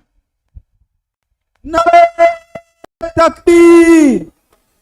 Muhammad Mustafa Ahmadiyya ola ni anana nya fetuguni otuma ama yira ka fo adama den dan chuka mi nanya fo ko ba yira ko Allah subhanahu wa ta'ala yira be ni yo ta kalaje ni afu mako fitira adama den dan chuka ya otuma o fitira yira ni yo famunya o ba to sembaranya fola meni kan oke ala yira nyinni na obi nugo ya ibulu wala ne fitira laje dictionnaire ba fanye fulanun fadra al-amru ay iqtara'ahu wabtada'ahu wa ansha'ahu na fala ko madoye ko dɔ ka fitira kɛ ko dɔ la o b'a yira k'a fɔ a ye ko dɔ sigi a ye ko dɔ dilan a y'a dilan dɔrɔn tɛ nka ale de kɛla fɔlɔ ye ka ko in sigi sen kan ka tila k'a bila k'a labaara o cogoya kelen na o lahalaya bɛ anw yɛrɛ fana na o b'a yira lahalaya dɔ bɛ an na min bilala an na masa dɔ fɛ n'o ye Ala ye o lahalaya in laɲini dɔ de bɛ a la masa in yɛrɛ ye o laɲini don an na wa an bɛ baara kɛ ni o de ye o de kama Kurani kɔnɔna na n'i ye suratu Rum lajɛ a aya 31 na Ala b'a fɔ faqim wajhaka lid-dini hanifan fitratallahi allati fatara an-nasa 'alayha la tabdila li khalqillahi dhalika dinul qayyim walakin aktsara an-nasi la ya'lamun o duma k'i ɲɛsin diinɛ ma ni yɛrɛ bɛɛ di bɛɛ lajɛlen ye ka d'a kan diinɛ min filɛ nin ye o ye e yɛrɛ ka danni tɔbiya dɛ i ka danni na i bɛ lahalaya min sɔrɔ i yɛrɛ la o ye lahalaya dɔ de Ala ye min don i la min ni diinɛ ko in de bɛ taa ɲɔgɔn fɛ o kɔngɔ n'o minɔgɔ min b'i la dɛ diinɛ ka kɔngɔ ni minɔgɔ in e danna ni o ye de e yɛrɛ ka hakili faamuya dɔrɔn tɛ se k'i diɲɛ o kɔ k'a fɔ ko non bɔn Ala ko vraiment anw m'a faamuya anw sen tɛ a la ayi a b'i la yen de kɔngɔ dɔ de don ni kɔngɔ bila i bɛ dumuni de kɛ kɔngɔ k'i bila o tuma ale fana b'i la yen ten de i tɛ se k'i yɛrɛ bɔ a la la tabdila li khalqillahi yɛlɛma tɛ Ala ka danni na e tɛ se k'i yɛrɛ bɔ a kɔnɔna na fiyewu a b'i la i bɛ se k'i tugu k'a fɔ ko bɔn Ala tɛ nka i yɛrɛ ni ko b'i jalaki kuma bɛɛ karisa bɛ ka min fɔ nin tɛ tiɲɛ ye dɛ o misaliya dɔ ye jumɛn ye maa minnu bɛ yen ni o bɛ a fɔ ko bɛ dalilu di a fɔ ko b'a yira k'a fɔ Ala tɛ a dɔ delila ka jama fara ɲɔgɔn kan a bɛ fɛ a ka hakilinaw fɔ ka dalilu di sa ale y'a faamu cogo min ka se ka tɔw la faamuya k'a yira k'a fɔ Ala tɛ ko a b'o la kuma min na a b'o tan ni fila fili la kuma min Ala tɛ k'a to o la o tuma ko dugukolo balila ka yɛrɛ o min kɛla jatigɛ ye balaw kɛ ale la yɔrɔ bɛɛ ale yɛrɛ kulela ko Ala Takbir! Islam! Islam! o tuma na an ye danni cogoya min fɔ o ye nin yɔrɔ de ye e de bɛ k'i kunkolo gɛlɛya k'a fɔ k'a tɛ yen nka e yɛrɛ dan cogoya la e yɛrɛ ni kun b'a dɔn k'a bɛ yen e yɛrɛ kɛ cogoya la Ala fɛ masa min y'i dan e tɛna se ka o masa in ka danni bɔ i yɛrɛ la o tuma ka nin to ka kunkolo gɛlɛya la a y'a yɛrɛ malo ten tumana min na a yɛrɛ ye jama fara ɲɔgɔn kan a bɛ fɛ k'a yir'o la k'a fɔ ko non ko Ala tɛ Ahamadiya kalifa filanan radiyallahu anhu a ye nin di a ka ɲɛfɔli dɔ la o la Nare takbir! Nare takbir! Islam! Islam! Ahmadiyya! Ahmadiyya! Muhammadul Mustafa! Muhammadul Mustafa! Ghulam Ahmad ki! Ghulam Ahmad ki! Nare takbir! o la i n'a fɔ an kun y'a fɔ cogo min na adamaden yɛrɛ dan cogoya la Ala ye taamasiyɛn don an yɛrɛ la i n'a fɔ kuranɛ aya y'o fɔ cogo min an ye den ni ba ka misaliya min fɔ an yɛrɛ k'a ta k'a lajɛ den bɛ bange tuma min a tɛ foyi kalama nka ni den bangela yala a bɛ bɔ yɔrɔ jumɛn ka don den kunkolo la k'a fɔ ko a kan ka sin min ni sin donna da a b'a dɔn cogo di k'a fɔ a kan ka sama da a kan min yɔrɔ maa tɛ sin sama ka kɛ den da k'a min a yɛrɛ t'a sama a b'a sama cogo di yala anw de y'o dɔnni d'a ma wa a y'a bɔ min walima o fana ye parazari ye de o fana ko dɔ ye a bɛ kɛ ten taamasiyɛn ka ca na o tuma na fɛ aya wɛrɛ tuguni Ala subhanahu wa ta'ala ye min yira an na k'a yira k'a fɔ ale Ala y'an dan ni Ala ko in ye de a banna an tɛ se k'an yɛrɛ bɔ a la n'i ye suratu Yunus aya 13 lajɛ Ala subhanahu wa ta'ala b'a fɔ suratu Araf aya 172 Allah b'a fɔ wa idha akhadha rabbuka min bani adama min zuhurihim dhurriyyatahum wa ashhadahum ala anfusihim alastu rabbikum qalu bala shahidna an taqulu yawm al-qiyamati inna kunna an hadha ghafilin ko tuma na fɛ kuma na ni Ala ye tali kɛ adama bɔnnaw la o tuma ka ɲininkali dɔ sɛmɛ o la n'u yɛrɛ kɛla seere ye u yɛrɛ bɛ kun kan o tuma ko Ala y'o ɲininka yala ne tɛ aw ka maa ye wa ne tɛ aw ka maa ye wa qalu bala o ko awɔ tiɲɛ don e ye anw maa ye shahidna wa ami shere akan o tumana fe ko dalu tambulo kiyama do de madama ni dalu ala yo janga ga dalu tambulo ko re adama dem bekal la halala hal ni ima wole kelen ki jo kene kan ki yinga ala ki eranji nga karsa neti ima wa hal ni o make e kal la halaya o bekal halaya ka ba ni ayam bode yira o tuma dalu te mashi bolo kiyama do la wala na bolay hal sami sensen ka senya fe amba ye ka fo Nare takbir. Muhammad Mustafa. Ghulam Ahmad ki. Khalifatul Masih Khamis. Ola nanye dien re konna laje. Amina misela do di ola wati kama. La halaya munu be ni obe famya do di ama. Ala ko re kan ka ka foko ala be. Niye suratu yasin laje kadam na aya bisabani kono kata aya binani an kelena ala ba fo wa shamsu tajri li mustaqarrin laha dhalika taqdirul azizil alim koy ka dongo klemi flani klebi ga boli otuma koli do konnana o yella tiga doy ala rafe miye fanga tigi otuma ni kodo masadu klebi koli do konnana والقمر قدرناه منازل حتى عاد كالأردن القديم كود ما قالوا فنا فلاني أي قالوا كلا كيفين وتما دوبتو كفراكا وتما كمانولا أبينا كدوكا كأنا فتامرو بولو جلا وتما كو أمي فلان يسا كو وفناي على الله سبحانه وتعالى كدوي لا شمس ينبغي أن تدرك القمر ولا الليل سابق النهار وكل في فلك يسبحون كو إكادون أفو كلمي فلاني kile tse ka bunkalo la wa fana shut tse ka teme kile la wa bela jele ma ka koli kono abi munumunu otuma qur'ana jigala la kira ka sallallahu alaihi wasallam o mamunu ba fo ko ole science tiguye kaira ka fo uye nyin ndeke ka ba kalama ko dugukolo be munumunu ka ba kalama ko kile be munumunu ka ba kalama ko kalo fana munumunu fendo ko jole ta yoro kele o yani olu kana yala ala kira ya don cugodi ka fa ko ni fe no be munumunu de aya don cugodi masami ni fe no da o de ya kibaro yake donc o bahira ala ye aka cide nunu munu ci olu yere ye dalu bade anye kerengere ala kira Muhammad Mustafa sallallahu alaihi wasallam dalu bela jelen da fala ala kira la wati banka ma antna se anda dolu la ngani ala je niye kalo bunya ka ngabe kilometri ba saba keme nani bi wolonfila ani nani murumuru shegi Nare takbir. Nare takbir. Muhammad Mustafa. Nare takbir. odma kalo ka obunya ni yo takalaje nga kalo bi boli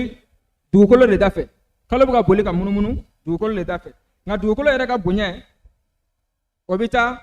kilometri batan fla keme wolonfila ani binani ani fla dugukolo ka bunya yoyi nga ayere ka ni bunya jetemne a hakilla ka laje bunya mi dugukolo la bunya mi kalo la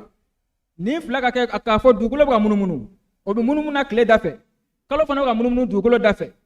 doshi ninu do ma fili ka goshi to ka fili ka goshi dola o ma se ka ke yala ambo bla azara mina ngona chugodi na sura akun na yere ma ka foko afle ni bara min konna na masado ma karaba ka blani na femina na gansa se ka ketande ka kuma kunche burusugono arabu do amba alega misalaji ko ke ka kuma kunche do de laga burusugono arabu do nyinga ko yala ko oluye silamo yo ko munela ka dalala ka foko alabi akwati gala mogoma akoni nabi yala la kuma kono nine ma seno yoro mi ulama fa meka foko madoro temna yanke hal ni ma tikiye wanine nyame po tonto le yoro la ba no nyame do kumbe ya do temna naga nyame walma nyame do temela ya bodon ngamu yew o mana fe ni on fana ye dinya laje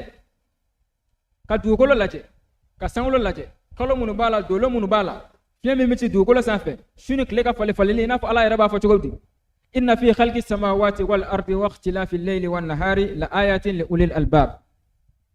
ko i k'a dɔn sankolo ni dugukolo danni su ni tile ka falen-falenni i k'a dɔn ko nin ye taamasiyɛn ye maaw ye maa minnu faamuya bɛ mun na hakili bɛ maa minnu fɛ ko nin ye taamasiyɛn ye olu ye dɛ o tuma na fɛ siga tɛ ala k'a fɔ nin fɛn minnu ala yɛrɛ ka danni kɛcogo la n'an y'an yɛrɛ lajɛ ani fɛn minnu ni ala y'o dan k'o bila an ɲɛ kɔrɔ a ka danfɛn sigiyɔrɔma caman na siga tɛ a la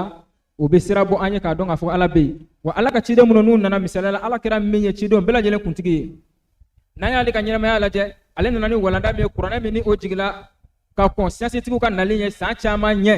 ka fɛnw fɔ o kɔnɔna na ko siyansitigiw taara sɔrɔ k'a fɔ a bɛ ten o b'a yira k'a fɔ siga tɛ a la masa min ye diɲɛ in dan ni o masa kelen ye ala kira sallallahu alaihi wasallam ci k'a ka dakuruɲɛw di a ma o tuma o masa in siga t'a la o masa in bɛ yen siga foyi t'o la wa akhiru da'wana alhamdulillahi rabbil alamin wassalamu alaikum wa rahmatullahi wa barakatuh. Nare takbir! Nare takbir! Ahmadiyya! Ahmadiyya! Ghulam Ahmad ki! Ghulam Ahmad ki! Ghulam Ahmad ki! Nare takbir! Ininki Abdul Qadir. Next we have a poem by Brother Seydou Traoré.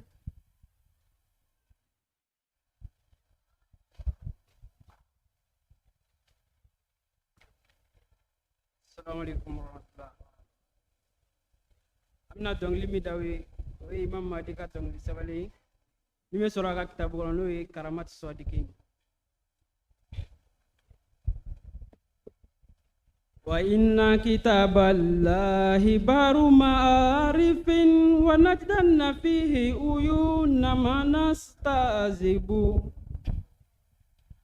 Wa inna kitaballahi baru ma'arifin wa najdanna fihi uyunna manastazibu. Wa kam min nikatin mislagidin tamatat biha mujati min hadi rabbi fajarribu. Iza man nazartu ila diyai jamaluhi fa idal jamalu ala sanal barki yagilibu.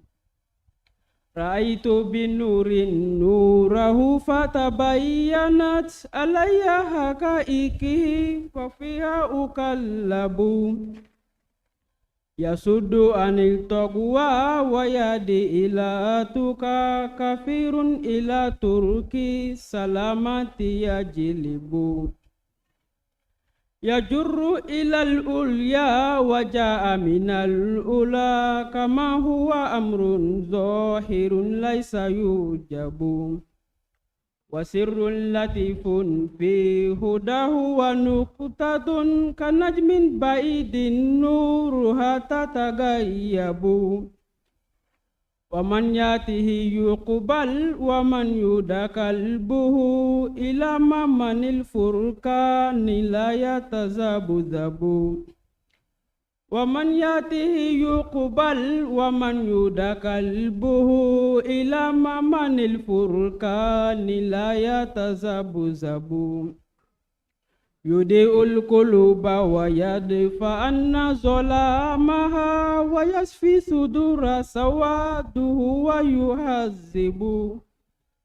Fakultu lahu lamma sharibtu dhulalahu fidan laka ruhi anta aini wa mashirabu.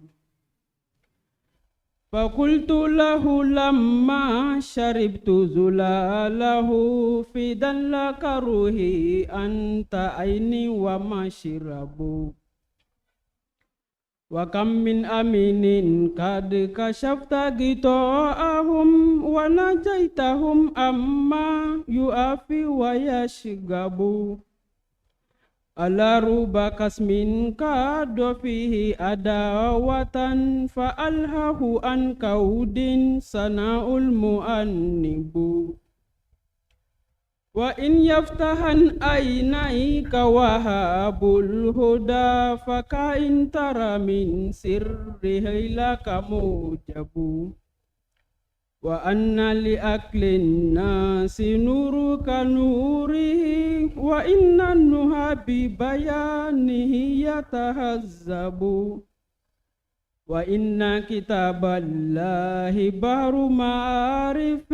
ونجدن فيه عيون ما نستعذب. نعرہ تکبیر، نعرہ تکبیر، خلیفۃ الخامس. Thank you very much, Brother Seydou Traoré. Next, we have a speech by Brother Lamin Konate, and the topic is the acceptance of Imam Mahdi, an opinion or an obligation. نعرہ تکبیر، نعرہ تکبیر.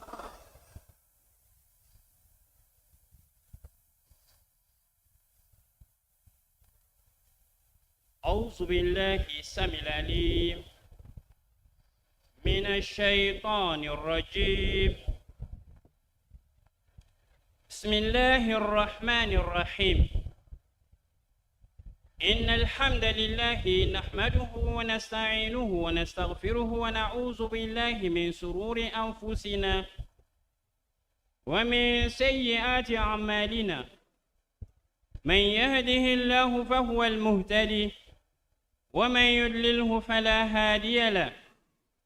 أشهد أن لا إله إلا الله وحده لا شريك له، وأشهد أن محمدا عبده ورسوله. ثم صلاة والسلام على أشرف المرسلين سيدنا محمد وعلى آله وصحبه وسلم تسليما كثيرا. أما بعد، السلام عليكم ورحمة الله تعالى وبركاته. أمبل مسلم أمبوليكو كتنغنيني الله سبحانه وتعالى في كبو شيطاني تورما وتمنينكو في أمي الله سبحانه وتعالى تنو أني تنو ميكاكا كتلك نيما نكشيني الله سبحانه وتعالى في كاكي أنكنتي محمد كان أناك سمو أناك صحابو أنا فين ديني سان ما يسرى مني كتاسك يا مدوما ألاك نيما نكشي شورو أنكلين كلين بلا جليكا. Niyaye Mali jalsa ta ani duruna keneka ni biye a le flanae kabin le 4 5e mois 2024.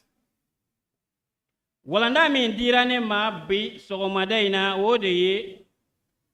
halil iman bil mahdi wajibun amla yala kalimaniya imam mahdi la ka son la ki tege dama wajibi do wa tari wajibi te na ija de bake wala mana yere mi je batui o yala oduwa o na fora ko o nyiningali kera anna jabi min bala dakurunye kelena o de ka fo kalimaniya imam mahdi la o ye wajibi de. نعرہ تکبیر، نعرہ تکبیر، غلام احمد کی، غلام احمد کی، نعرہ تکبیر. Oh, Ahmadiyya sinfine mbe dalu muno kan ka jira ka fuka limaniya imam mahdi la wajibi do nyananga soma o an yere bi tasa islamiya farale me ka ta bolo fara bele bele ba fulala namba fu mako ahlus sunna wal jamaa ani ahlus shi'a na yo kulu bele bele ba fulata ka laje olu fana ka aqida la kalimaniya imam mahdi la wajibi do.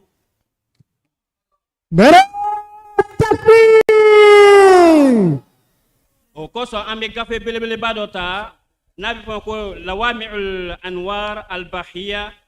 na yo juzu flana afranya bisheki ani nani nataka laje aleko hadisa chaman na ibn abbas ye do langele ala o nanya taka laje o kofe tuguni sayyidina ali ye do langale ala o to di abu daud ye do langale o tirmizi yere do fo nasai yere fona ye do fo kajira ka fo ku ya mine ka bo sahaba chama dema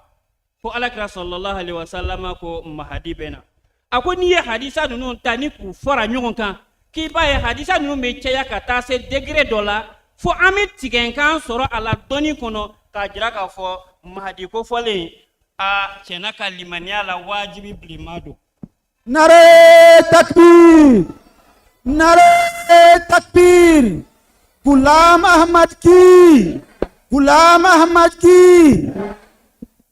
Nare takbir! Nare takbir! O de kosɔn a ko fal iman bil khurujil mahdi wajibun kama huwa mukarrarun inda ahli al-ilm wa mudawwanun inda fi aqaid ahli sunna wal jamaa wa kaza inda ahli shi'a aidan. Ako kalimaniya ka fɔ alakira sallallahu alaihi wasallam ya yira k'a fɔ ko imam mahdi bina ako wajibi bilenman don ko munna wajibi don ko sabu ka d'a kan a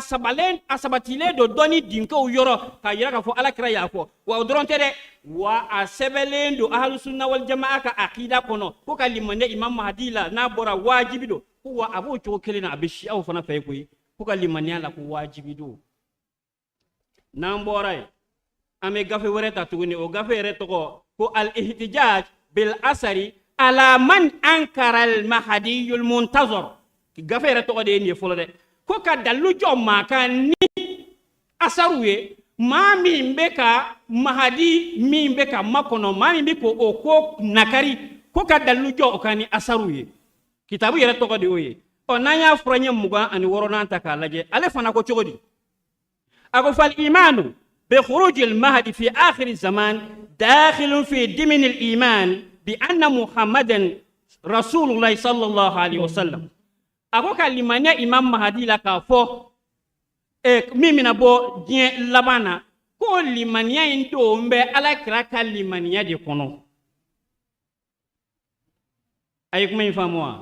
كلمة إمام مهدي لا o limaniya donnen do alakira ka limaniya de kɔnɔ o b'a jira de ko e limani na ko alakira ye ala ka ciden ye donc kɔrɔ ye jumɛn n'an y'a ta sens contraire kan o kɔrɔ de ne maa min ma limaniya imam mahadi la kɔrɔ de k'e ma limaniya alakira ka kiraya la. Nare takbir! Muhammadu Mustafa!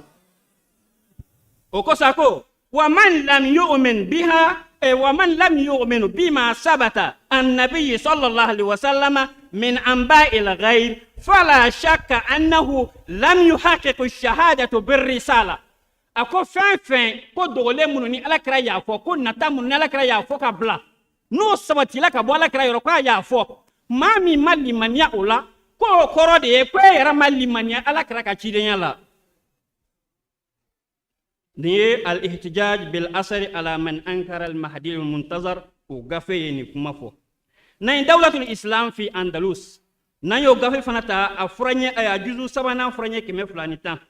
ألف نكو وأن الإيمان بالمهدي واجب أن من شك فيه كافر. ألكو أنا رأيت كوني دفودة ako kalimanya imam mahdi la wajibi do ne mami yere sikala wala ere kafiri folo. Nare takbir! Nare takbir! Ghulam Ahmad ki! Oh ayli ngakuma mede mi mali manera tede mi sikala Allah ka fo kalimanya imam mahdi la wajibi do e sikala wala de o ko yere de kafiri o niye ahmada gafete nunu yere o di al-sunna wal jamaa ka gafe ko folle unye o sisa ambe se jumema ahmadiya o sinsin be dalu jumen kan kayira fo imam mahdi alayhi salam kalimaniya la wajibi blemadu wa an ahmadiya o bolo kalimaniya imam mahdi la am wa fo ko fardu aynudu sabu kadaka fikutugo ye fardu tlanga ta fula ko farida ye fulaye o fardu do fo ko fardu ayn ka do fo ko fardu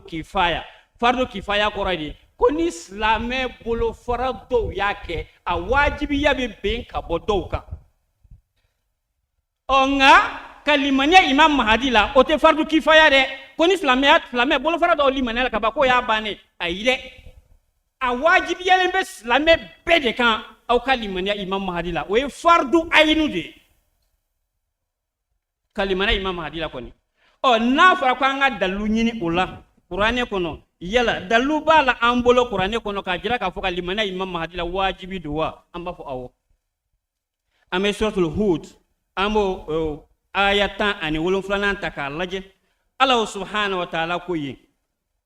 أفمن كان على بينة من ربه ويتلوه شاهد منه ومن قبله كتاب موسى إماما والرحمة أولئك يؤمنون به. أقول يلا ما من بيت دلو ولا لي دلو بانغني كان كابو أما يورو وأدرون تدي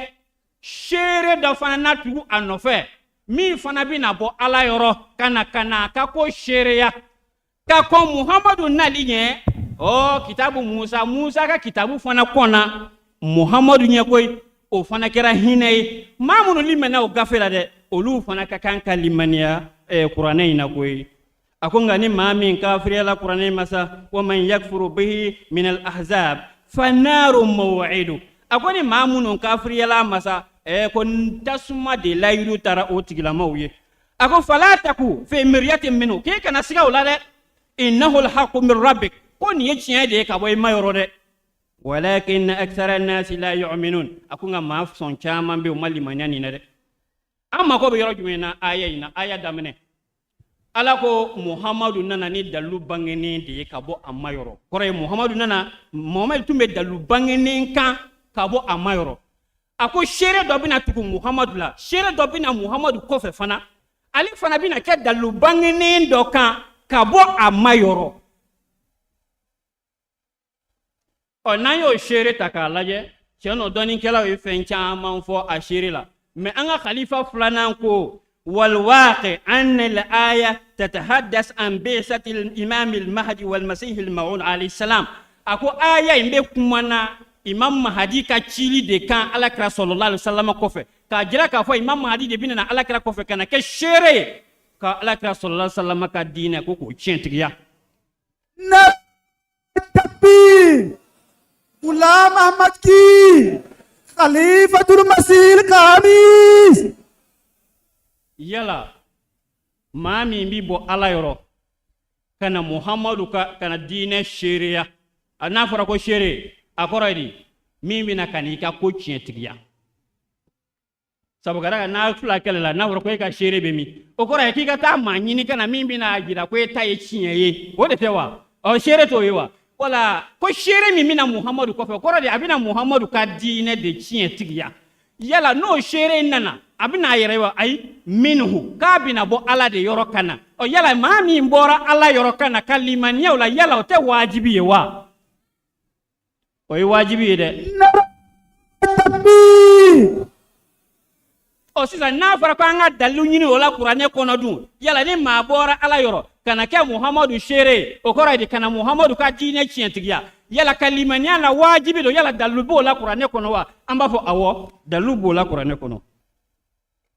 onaye suratul al-imran takalaje aya bisheki ani kelina kata bisheki ni flanana Allah subhanahu wa ta'ala koyi wa iz akhadha Allahu mithaqa nabiyyin lama ataytukum min kitabin wa hikmah thumma ja'akum rasulun musaddiqun lima ma'akum la tu'minunna bihi wa la tansurunna Allah subhanahu wa ta'ala ko Muhammadu ma ako Muhammadu ni ne yike chidinye ka Qur'ane dima ka hikma doni ko fana dima Muhammadu ni o kofe chiden do borane ala yoro kana kani ka Qur'ane chientigiya ki ka islamya dine chientigiya Muhammadu ibe limaniya la de wa iba demede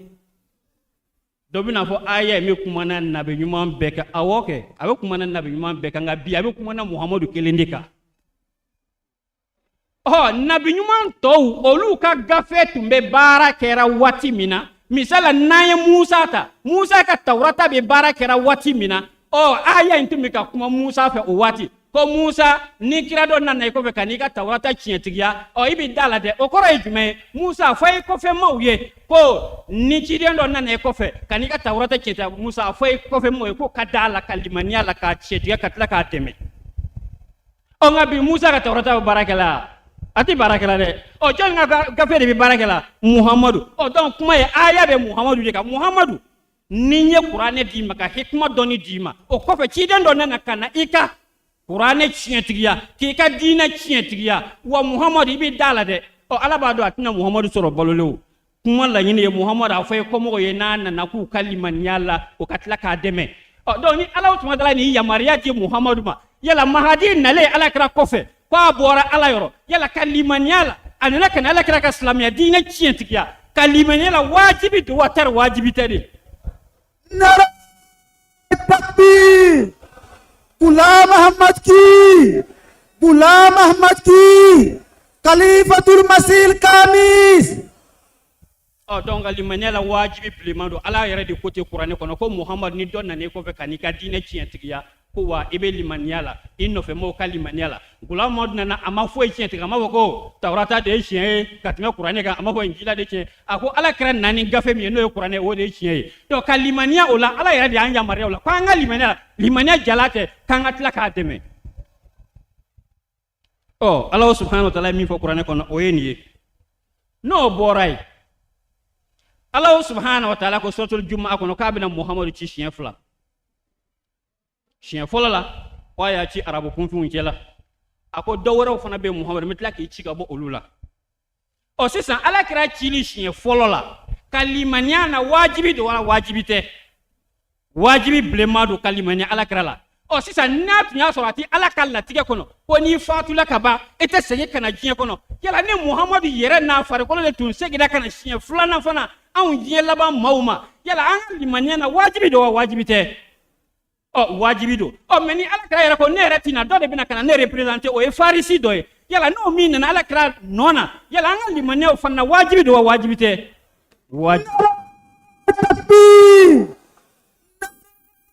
takbir Allah subhanahu wa ta'ala yufo Qur'an surah mina na surah Jumaa tawla aya fulana aya sabana na yuta kulaje Allah subhanahu wa ta'ala ko huwa alladhi ba'atha fil ummiyina rasulan minhum yatlu alayhim ayatihi wa yuzakkihim wa yuallimuhum alkitaba wal hikma wa in kanu min qablu la fi dalalin mubin wa akharina minhum lamma yalhaqu bihim wa huwa al-azizul hakim Allah subhanahu wa ta'ala mi fo ala kira ka chini chien fulala aflenia ako Muhammadu ne de yemasaye ni ci kun fi unkela ka ka ci denye ka bo ulula inana kana ukalan alaka ayawla katla ko saniya katla ko kalan alaka kitabula ani kodon wa nyani tungana ni nun tumbe filila filimi tun dale do keneka koy nga Muhammad ka ci ti dan ni nun doroma de wa akharina minhum ma wara fana be o ibe kila ka bo olu kele mfa olu fana na tude jella ba manu ibe na kila ka bo olu fana na de ka kila ka ci olu fana ma akale kuma yi sahaba kama na gwa kusebe nga sahaba kele mi sira ka jasoro ka ala kira sallallahu alaihi wasallam nyinga o kera Abu Hurairah ne so al-Bukhari tawla ka laji ajuzu worona furanya keme an bidruni keli an Abi Hurairah radiyallahu an qala kunna julusan inda an-nabiy sallallahu alaihi wasallam فأنزلت عليه سورة الجمعة أبو رجع كو دون دولا أنسكلي ما على كرا صلى الله عليه وسلم في سورة الجمعة جينا على كرا صلى الله عليه وسلم كو على كتولا كا سورة الجمعة فو كاسر آية سبعة ما قال سبحانه وتعالى محمد ماتوني وآخرين منهم لما يلحقوا بهم ako Muhammadu ma wara ufana be mina echika bo ulu ufana natuni nga oni ninu nka watiti na kekelenye okele sabo kama na gwana saba kele me nyini ngalga okira haborda le kwala kirama man hum ya rasulullah ala kira ulu joni ichira awma ibawun chela me ala ko ma wara ube kibina chiga bo ulu fanana ay boraw na ya arabuye ibay arabuye fa arabuye me ala ko ma wara fana be ulu yere ka wati na nga wati ti na kunyo na koy okora bina ke wati janwara de bina soro anno luche me kele bitla ka bo ulu fanana tudu ako bi ke ti wodi ko ulu jonu ye aborda wodi nyini ngalga ibina bo ma wara munna no te an arabuye o jonu ye o kele sa ala kira sallallahu alaihi wasallam jabi di ni atege ala kira sallallahu alaihi wasallam ko todi wa fina Salman Farisi ko ya Salmanul Farisi o de tumbu chela wada Rasulullah sallallahu alaihi wasallam yadahu ala Salman ko ala kira sallallahu alaihi wasallam ya tege barkale ta ya da Salman ka summa qala ko ala kira sallallahu alaihi wasallam suraka fo law kana al imanu inda surayya lana lahu rijalun aw rajulun min haula ako aka no jigidi ako ka bogun ni saraka bo ni jien kono me klaka segi ngana jien kono tuguni ala kira ko otike ko saw ala rayu ke haramu ye ala ko wa haramun ala qaryatin ahlaknaha annahum la yarji'un ako ni ala yɛrɛ de y'a kɛ haramu ye ni dugu min maa wusala ka ban o tɛ segin ka na ɲɛnamaya in kɔnɔ a diɲɛ kɔnɔ yan bilen ka na tikini dun ka ji min dɛ k'o ti kɛ ala kɛra fana y'a yira sahabaw la cɛ no ni ne bɔra nin diɲɛ in kɔnɔ n tɛ segin ka na koyi nka maa min bɛ na a bɛna waati min na a bɛna sɔrɔ limaniya yɛlɛla ka taa fɔ suraya la n'o ye ɲugu ye ko limaniya yɛlɛla ka taa yen ko cɛ dɔw ou bien cɛ dɔw bɛna bɔ ninnu ka maaw la n'o ye Salman Farisi ka maaw ye k'o de na taa limaniya ta ka na n'a ye Nara takbir Muhammad Mustafa Gulam Amar ki Nara takbir me segin ka ɲininkali fɔlɔ kan alakira sallallahu alaihi wasallam a cilen siɲɛ fɔlɔ la ka limaniya la yalo ala y'o kɛ wajibi ye ngo ni ala tun y'a latigɛ ko alakira kelen tila ka segin ka na siɲɛ filanan anw diɲɛ laban maaw ma yala ka limaniya na wajibi tɛ wa aw bɛɛ lajɛlen ko wajibi bilenman don wa n b'a tun tɛ ahmadiyaw ye olu silamɛ wɛrɛw fana n'a fɔ ko tiɲɛna wajibi bilenman don sisan an bɛna ɲininkali filanan min kɛ yala ni alakira yɛrɛ n'a farikolo ma na alakira ko ala bɛna dɔ bila ka na nɔ na siɲɛ filanan na yala n'o tigilamaa fana nana a nana alakira ka nali filanan de la yala ka limaniya ale la wajibi don wa wajibi tɛ an n'a dɔn k'a fɔ o fana ye wajibi bilenman de ye wa hali maa minnu tɛ ahmadiya ye ni y'u ɲininka o n'a fɔ tiɲɛna wajibi bilenman don donc nin ye dalilu ye ka bɔ kuranɛ kɔnɔ ka jira k'a fɔ ka limaniya imam mahadi la ko langolo tɛ dɛ k'a fɔ n'a ye n ja ten dɔrɔn alakira la o y'a bannen ye sa kuranɛ bɛ n bolo ka ban n bɛ seli la n bɛ sunna ka ban hali ne ma limaniya imam mahadi la o y'a bannen ye o t'a bannen ye dɛ fo ni dalilu ma se i ma dalilu kɛlen ka se i ma k'a walawala e ye k'a jira k'a fɔ alakira ye cɛ min ko fɔ o de ye nin ye o kɔfɛ e ka tila ka muruti a b'i n'a fɔ e murutila ala ka maa cilen na maa min murutila ala ka maa cilen na kuranɛ ye kiri min fɔ a la bɛɛ b'o dɔn silamɛ bɛɛ b'o dɔn fɛn fɛn kalan na o bɛɛ b'o dɔn ka ban o ma se ne k'a fɔ ko n b'o fɔ aw ɲɛna yan silamɛ fɛn fɛn ye kuranɛ kalan ala ye maa min ci ka na maa min banna o la o kiri ye min ye kuranɛ kɔnɔ silamɛ bɛɛ b'o dɔn ka ban donc an tɛ se k'a fɔ an b'o jaabi di Muhamad ya tuguni an ka tɛmɛ ɲɛfɛ wa o dɔrɔn tɛ alakira sallallahu alaihi wasallam yɛrɛ min ye mahadi nali ko fɔ yala a y'a fɔ k'a bɛ wuli a yɛrɛ ye ten dɔrɔn ka sin k'a ka dulokiba gosi dɔrɔn ka sin ka n'i jɔ ko ala y'a fɔ tan kira y'a fɔ tan wa a ma fɔ ten dɛ alakira sallallahu alaihi wasallam ko ala de b'a ci o kosɔn n'an ye sunanu abi dawud n'an ye juzu 4 ta k'a lajɛ furaɲɛ 107 ana ali radiyallahu anhu ani nabiyyi sallallahu alaihi wasallam qal ali de hadisa langale ako alakira sallallahu alaihi wasallam ko law lam yabqa min ad-dahr illa yawmun la ba'atha Allahu rajulan min ahli bayti alakira sallallahu alaihi wasallam ko hal ni diɲɛ laban tɔ tora tile kelen ye wajibi do ala na cɛ dɔ ci la ba'atha Allahu ko ala na cɛ dɔ ci min ahli bayti ka bɔ ale alakira somaw la min bɛna ale alakira ka diinɛ dilan kɔni donc ni ala ye maa min ci ka na maa min mana ban ala ka ciden na kiri min b'i la e yɛrɛ ka kan k'o dɔn i yɛrɛ ye ten wa o tɛmɛnen bannen kɔfɛ n'an tila ka sunanu ibnu maja fana ta k'a lajɛ alakira ma tila ka daw ma dɛ a ko ala b'a ci o dɔrɔn tɛ dɛ ni ala ye maa min ci i kan ka limaniya la wajibi la alakira sallallahu alaihi wasallam yɛrɛ y'o fɔ ka nɔgɔ b'o la pewu sunanu ibnu maja ta k'a lajɛ a juzu 2 a furaɲɛ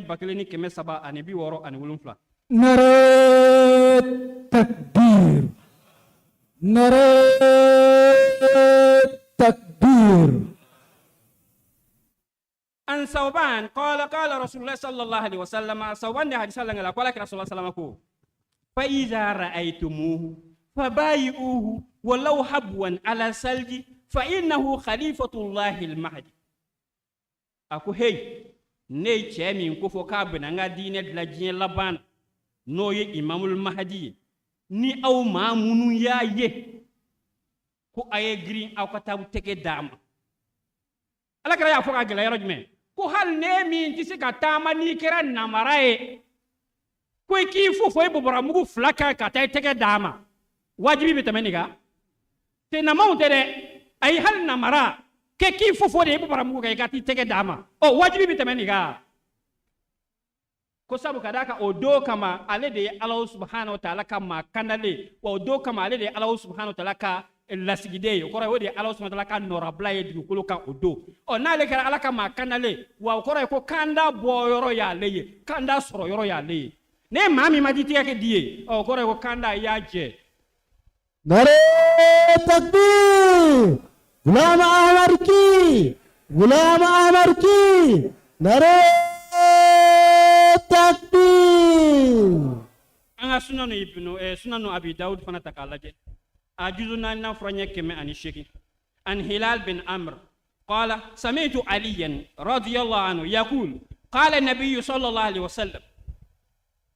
hilal ale de hadisa langa la kwa ya men sayyidina ali da ko sayyidina ali ko alaka rasulullah sallallahu alaihi wasallam ko yakhruju rajulun min wara'in nahar yuqalu lahu al-haris bin harras ako chedo bin abo ko kofe ko ba wele ko haris bin harras ko alaka rasulullah sallallahu alaihi wasallam ko wajaba ala kulli mu'minin nasruhu aw qala ijabatu ko alakira sallallahu ko ni mahadi nana ko a wajibi yalle do mumini kelengele kullu mu'minin fane mi ma te mumini yesade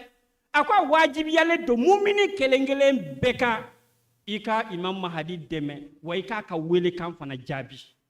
wele kan jabi le jume kalimani yala wa alakira ko wajibi do kalimani imam mahadi la wajibi blemado o ne mi malimani yala o kora ye ala soso e alakira sallallahu alaihi wasallam soso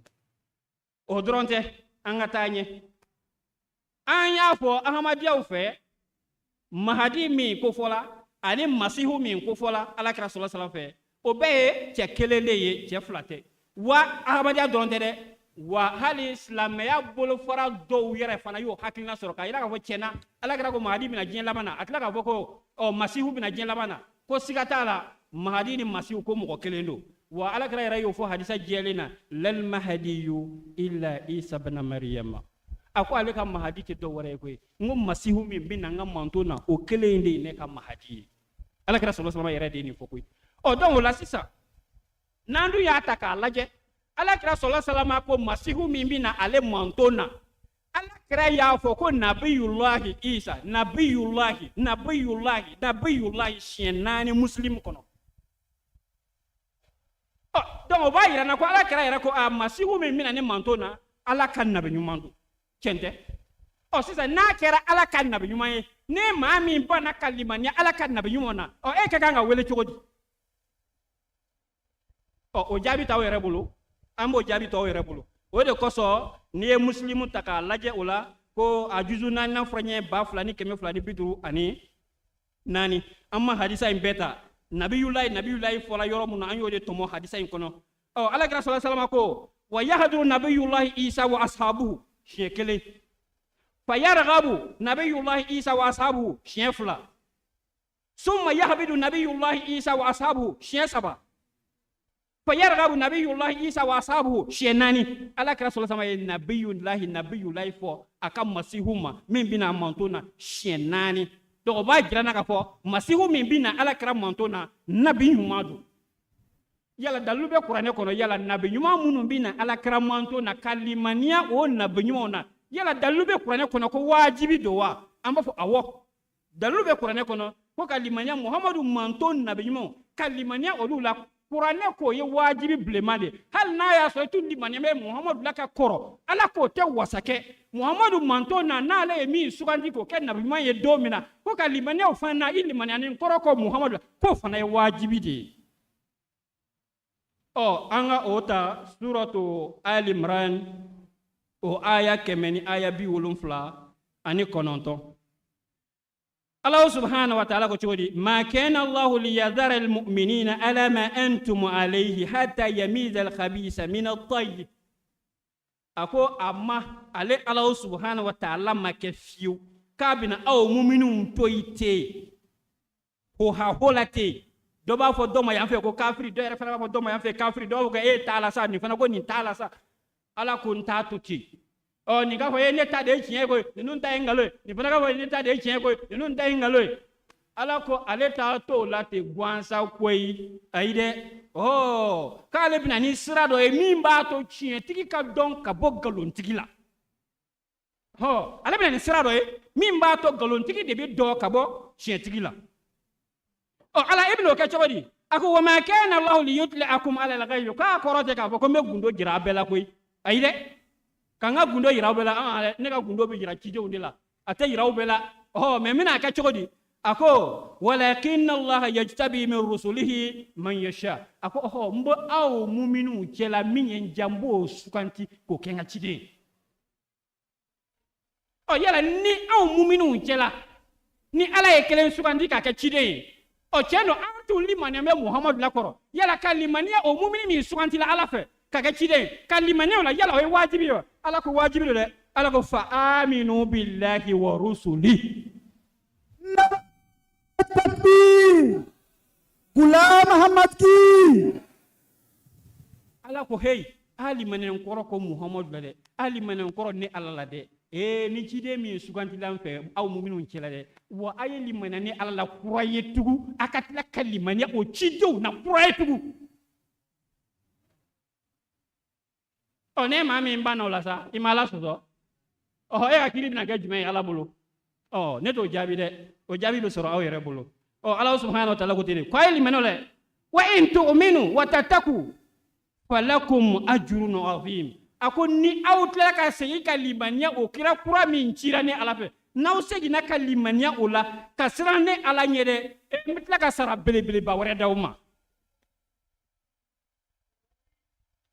donc ba nare takbir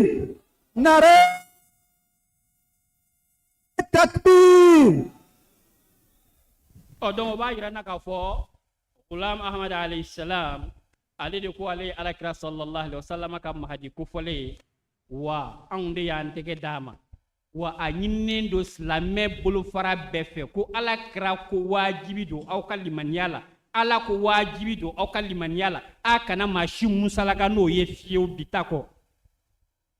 ni mi malimaniala dalu sorolen koro abulo o ti la maka kiribe ala bulo ala bina tamin kala ale rebo do donc Allah subhanahu wa ta'ala yode nyinan fe ko anga limaniya Muhammadu manton cidon ko anga limaniya ulu bela jelina wode koso anga khalifa polo noye Hadrat Hakim Nuruddin radiyallahu an atali walima ke yoro dola oni karamo baw tara nyon soro kene kay walima kini dune ka ba karamo do yi denga kira anga khalifa polo la ko ne bi faka nyiningali doke ko nyiningali jume ako sabu kadaka au ko Ghulam Ahmad alayhi salam ko ye alakira sallallahu alaihi wasallam ka masihu ko foleye alakira ko masihu min binna au ko awdara la ko Ghulam Ahmad de ye o masihu ye do sisan an munu madala o tuma na an ngakiri bi ke chugudi Nuruddin fana ko ama radiyallahu anhu ako yado ka fo Allah subhanahu wa ta'ala ye Musa ci ni Taureta wa Musa fana ko fe Musa ya jira ka fo masihu do fana bina ale manton na neko Musa ka masihu naleo munu bana Musa ka masihu la ala ye kiri men fo ala Qur'an kono de ni roina hego wali makinima amakuna ya karamo keda ako kuna ya soro ni de yakiri ko ce ko amanno de nare takbir Muhammad Mustafa Ghulam Ahmad ki Khalifatul Masih Khamis donc ayai kasoro ala mi fo Musa ka masihu munum banana ala mi fo la Qur'an kono abeyo wa aya kele yere Imam Mahdi po aya kele fana jigina leka wahyu ye koni donc ba yira na ka man no de wode koso hala an fe ya mallaya anga ansar lay ci koroba do be ci koroba timenandi a saballe ba ko kabaku ndel lambe ka bukal do lambe ani do be nyon sosola hakila tigila mako an Ahmadiya mun kan limena Ghulam la ko de Mahdi ku fole kan ye kafir de lahara ameta tasmana hakila nga chokoroba ni mafli atogari dumiya deru fokoli dumiya kwani ale ko chema meka ka fukal la me abeka ko chema cheno ansona na antara se lahara ni Ghulam ka Mahdi ko kerangaloye ansona nga kafriyama wa ansona nga janeme kono doye mais sisa ale bina nyiningali ke o n'an taara se lahara ni gulam ka mahadiya kɛra tiɲɛ ye o aw minnu banna aw ka kiiri bɛ kɛ cogo di lahara jaabi bɛ na jaabi t'a la dɛ ɔhɔ jaabi t'a la donc o de kosɔn o contraire fana bɛ yen tuguni Nurudini ye jaabi min ɲɔgɔnna di ta ɲɔgɔn na o ɲɔgɔnna kelen fana delila ka kɛ ni ma fili o dunbiya kelen de fana ye o ɲininkali kelen kɛ dɔ de ko o tuma na olu minnu ma da Gulam Mamadu la ko Mahadi don ko yala ko olu ka kiiri ye jumɛn ye hakili o dunbiya kelen de fana y'a tigilama fana ɲininka ne ko aw fana sigilen bɛ ka Mahadi min kɔnɔ n'a nana na ni minnu banna na olu fana ka kiiri bɛ kɛ cogo di n'olu ka kiiri dɔnna an ta bɛ dɔn karamɔgɔkɛ y'o jaabi dɛ a ko kɔni olu kɔni sigilen bɛ ka Mahadi min kɔnɔ n'a nana ne maa min ma limaniya la e kafiri de Nare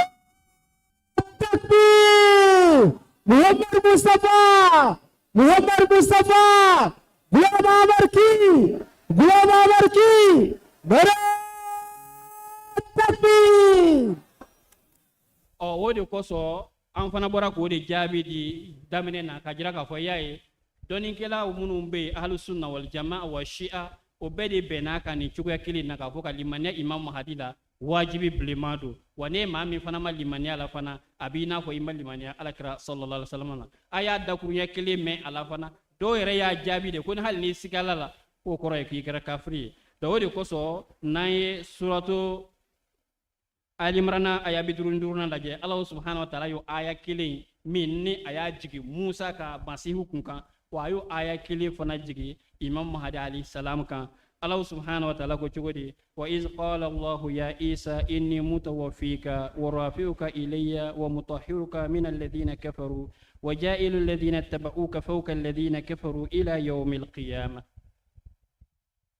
Allah subhanahu wa ta'ala ko Isa maya ako Isa kana siga kana siran kana jɔrɔ wa ni ala de bɛna k'i fatu ba ye koyi janfaciw tɛna se k'i fa wa o kɔfɛ tuguni n bɛ tila k'i kɔrɔta ka gɛrɛ ni ala subhanahu wa ta'ala la wa o dɔrɔn tɛ dɛ o bɛna nkalon minnu tigɛ k'a dayɛlɛ kɔfɛ n bɛ n'i saniya ka bɔ o nkalon ninnu bɛɛ la wa o dɔrɔn tɛ dɛ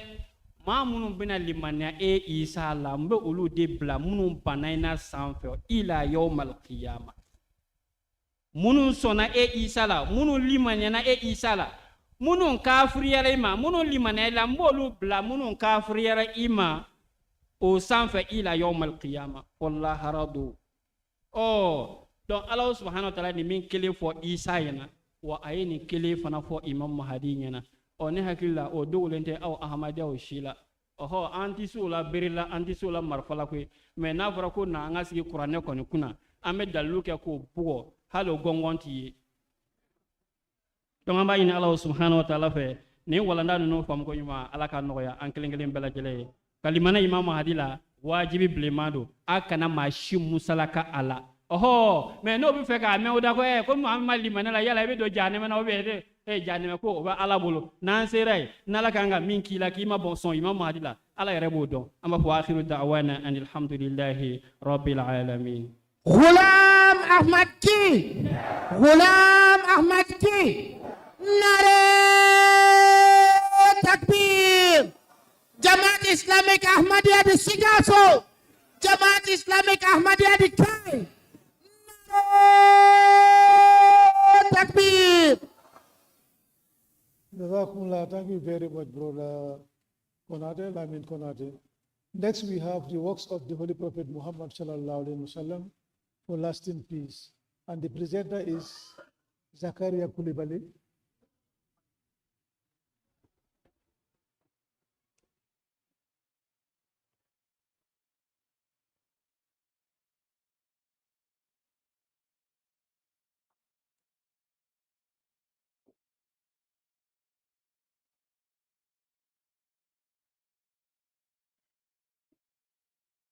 أشهد أن لا إله إلا الله وحده لا شريك له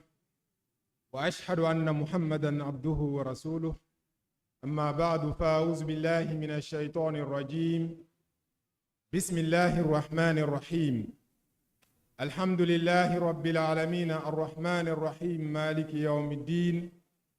إياك نعبد وإياك نستعين اهدنا الصراط المستقيم صراط الذين أنعمت عليهم غير المغضوب عليهم ولا الضالين آمين. اللهم صل على محمد وعلى آل محمد كما صليت على إبراهيم وعلى آل إبراهيم إنك حميد مجيد.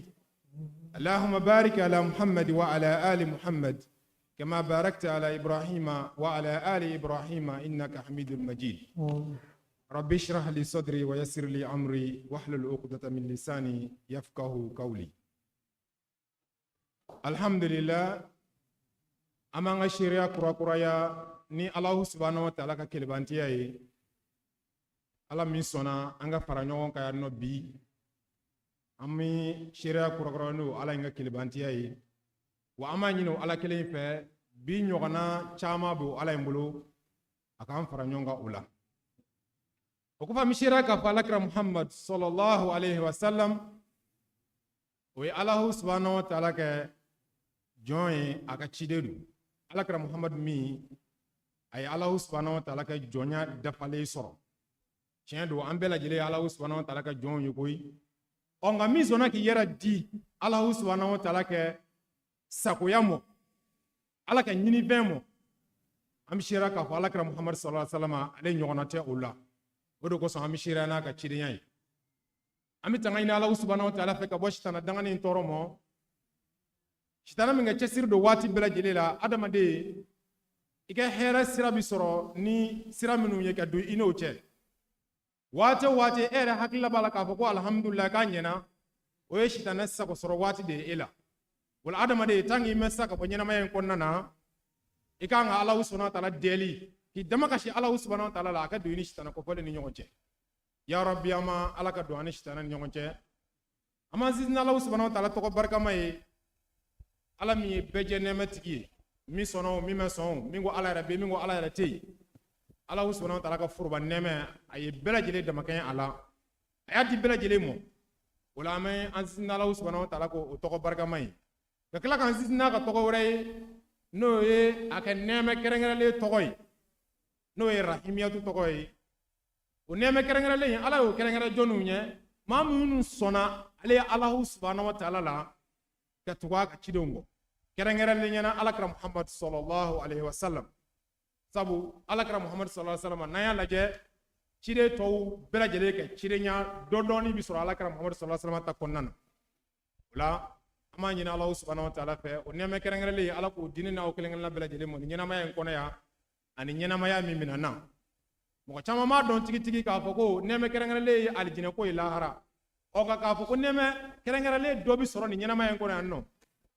Ni ahmadiyaw tɛ mɔgɔ caman ka limaniya tɛ o yɔrɔ in ye dɛ. An b'a ɲini Alahu subhanahu wa ta'ala fɛ minnu ka limaniya tɛ a ye wala minnu ka limaniya bɛ se o yɔrɔ ni bɔ mɔ. Ala ka limaniya di an n'u kelen-kelenna bɛɛ lajɛlen mɔ. An bɛ Alahu subhanahu wa ta'ala labato an bɛ dɛmɛ ɲini a fɛ. Ya Rabbi an ma kisi ani nɛɛmɛ ala k'o jidi alakira Muhammad sallallahu alaihi wa sallam a n'a ka so dunkew kan a n'a ka sahabaw ani mɔgɔ y'u sen da olu sen nɔ na fo kana se bi don mɔ. Ka mɛnɛ larabu jamanaw la fo kana se an ka jamana ninnu yan nɔ ala kana ni aw ye olu cɛ la. Walanda min dilannen mɔ ko ne ka kumaw ka bi inshallah taala n'a fɔ karamɔgɔkɛ bɔra k'a fɔ fajiri da fɛ cogoya min na a bɛ mɔgɔ caman fana bolo o de ye amalu rasul karim min ajli salam ad-da'im. Alakira Muhammad sallallahu alaihi wa sallam a ka baaraw bɛn walima kisi walima hakili sigi dumele alakira Muhammad sallallahu alaihi wa sallam ye baara minnu ka ɲɛnamaya kɔnɔna na walasa hakili sigi dumele bi sɔrɔ ɲɛnamaya kɔnɔna na walasa adamadenw bɛ se k'o alabato kɛ hakili sigi dumele kɔnɔna na fo ka taa se nin ɲɛnamaya in banni ma. Alakira Muhammad sallallahu alaihi wa sallam ye o baara minnu kɛ ko n ka kuma o dɔw kan n'an ko an bɛ kuma olu kan ni sigi in t'an bɔ wa hali sigi wɛrɛ t'an bɔ koyi nka an bɛ tali kɛ ka tɔmɔtɔmɔni kɛ fɛnw na walasa adamadenw bɛ se ka nafa sɔrɔ a la. Alakira sallallahu alaihi wa sallam diinɛ min dil'a ma n'o ye silamɛya ye gafe min dil'a ma n'o ye kuranɛ ye n'an ye kuranɛ lajɛ Alahu subhanahu wa ta'ala b'a fɔ fazakir fa inna zikra tanfa'ul mu'minin ko ka hakililajigi kɛ k'i k'a dɔn hakililajigi o de bɛ mu'minu nafa. Dibi an sigila nin kɛnɛ kan nɔ walima nin kɛnɛ ɲɔgɔnna minnu tɛmɛna ka tɛmɛ o kene nyona fefen sigila dakurunya fefen fo la wala ma ngara jo ko na dakurunya fefen fo iba sorla a bela jele hagla jigi de kadi adama dumo o nga hagla jigi ma nga ke penyetinde anya metinde atale yo o kaka bane wala ma anna jalsalati anya wajulu lamen nga wajulu jara nga wajulu maja bon amanga ko o chugo yai amanga fam yeno o chugo fanai hagla jigi minum keke dakurunya min fola tan faul mu'minina min fola yorla de anga nga jija hagla jigi nunga ka ambolo odi sunu na me ko be anda be kanye wajulu dumo lame wala ma anye wajulu lame anafa bi dogoya an bela jele dum nakunye yanno wala sa dakurunya minum mina fo o moins anga se ka dota o dakurunya nuna an se ko dama jere la ga se ko o yele moddu anga nyena mayala yani san wora jalsa ce odi anga la yini odi anga nyini 20 odo ko so hakla jigi num mike o note nafati alaw abe fola ka teme qur'an ere fale do ala mo mi qur'an ko do ni qur'an ta kala je ba sorla a fale do mais mun la fola ka nga to ka kala anga to ka tan ga sey ka anga to ka lamenike sab ka daka adama de insanu bi o ango adama de yine o de fenye femi mala no de be anno fe no ye nyinai o do ko so hakla jigi nyinna ko ga hakla jigi ke nga ala subhanahu wa ta'ala ko tugudi fazakir inma anta muzakkir lesta alaihim bi musaitir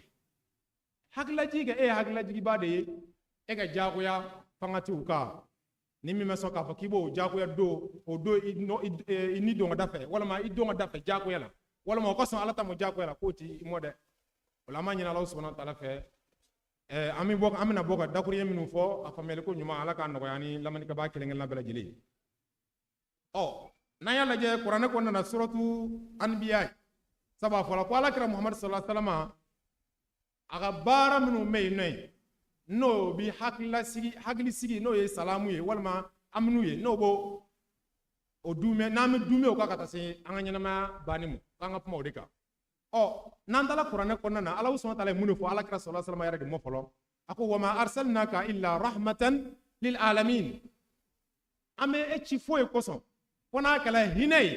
kanyeshi bela gelemu o mamin chila keke hinay kanyeshi je bela gelemu afo bina ni pendo ye mimi ka toro e kanyeshi mo mo tuguni sigana shitala mamin chila keke hinay kanyeshi je bela gelemu otina ni pendo ye mimi ka toro e kanyeshi mo mo wala ni pendo islamia konna na mimi ka toro e kanyeshi mo mo ere ka famiyalla sigana shitala ika famiyali ajengenedu ninga sorla silamaya ala kira sallallahu alaihi wasallam ni dakurunya fen fenye wala ma qur'ana kono dakurunya fen me no sigana shitala abela jele ka layine dumenye rahmatan lil alamin akaka hina ka nyashin jebela jelimu na fala jebela jele mami islam mamnu islam wolu dama ko tere bela jele bi donu konnana illa rahmatan lil alamin wala ikala adama de mega adama de ala kira muhammad sallallahu alaihi wasallam aka hina bi simo aya warla suratu sabai konna nayo yorla jala usma ta babu tugudi wama arsalnaka illa kafatan linnas bashiran wa nadhiran walakinna aksara an-nasi la ya'lamun ni ma fami doina ko ame ci foy ko son kona kala wasai kafatan linnas bela jele ka wasabi soro adama de sigoro makelinga la bela jele ka wasabi soro e muhammadu ke nyena maya konna e muhammadu ke chiniyala imene ka la fon fena ikado ka fa ika misaliya do bi sura ala kira sallallahu alaihi wasallam ka nyina ma konna na emene de ku chogo iba sura misaliya do bi sura ala kira sallallahu alaihi wasallam ka nyina ma konna na mi mala no obi e wasa o imene la hala fe fe sura iba sura o la hala kon o do bi sura ala kira muhammad sallallahu alaihi wasallam ka nyina ma konna na de ku ni here anu na nyono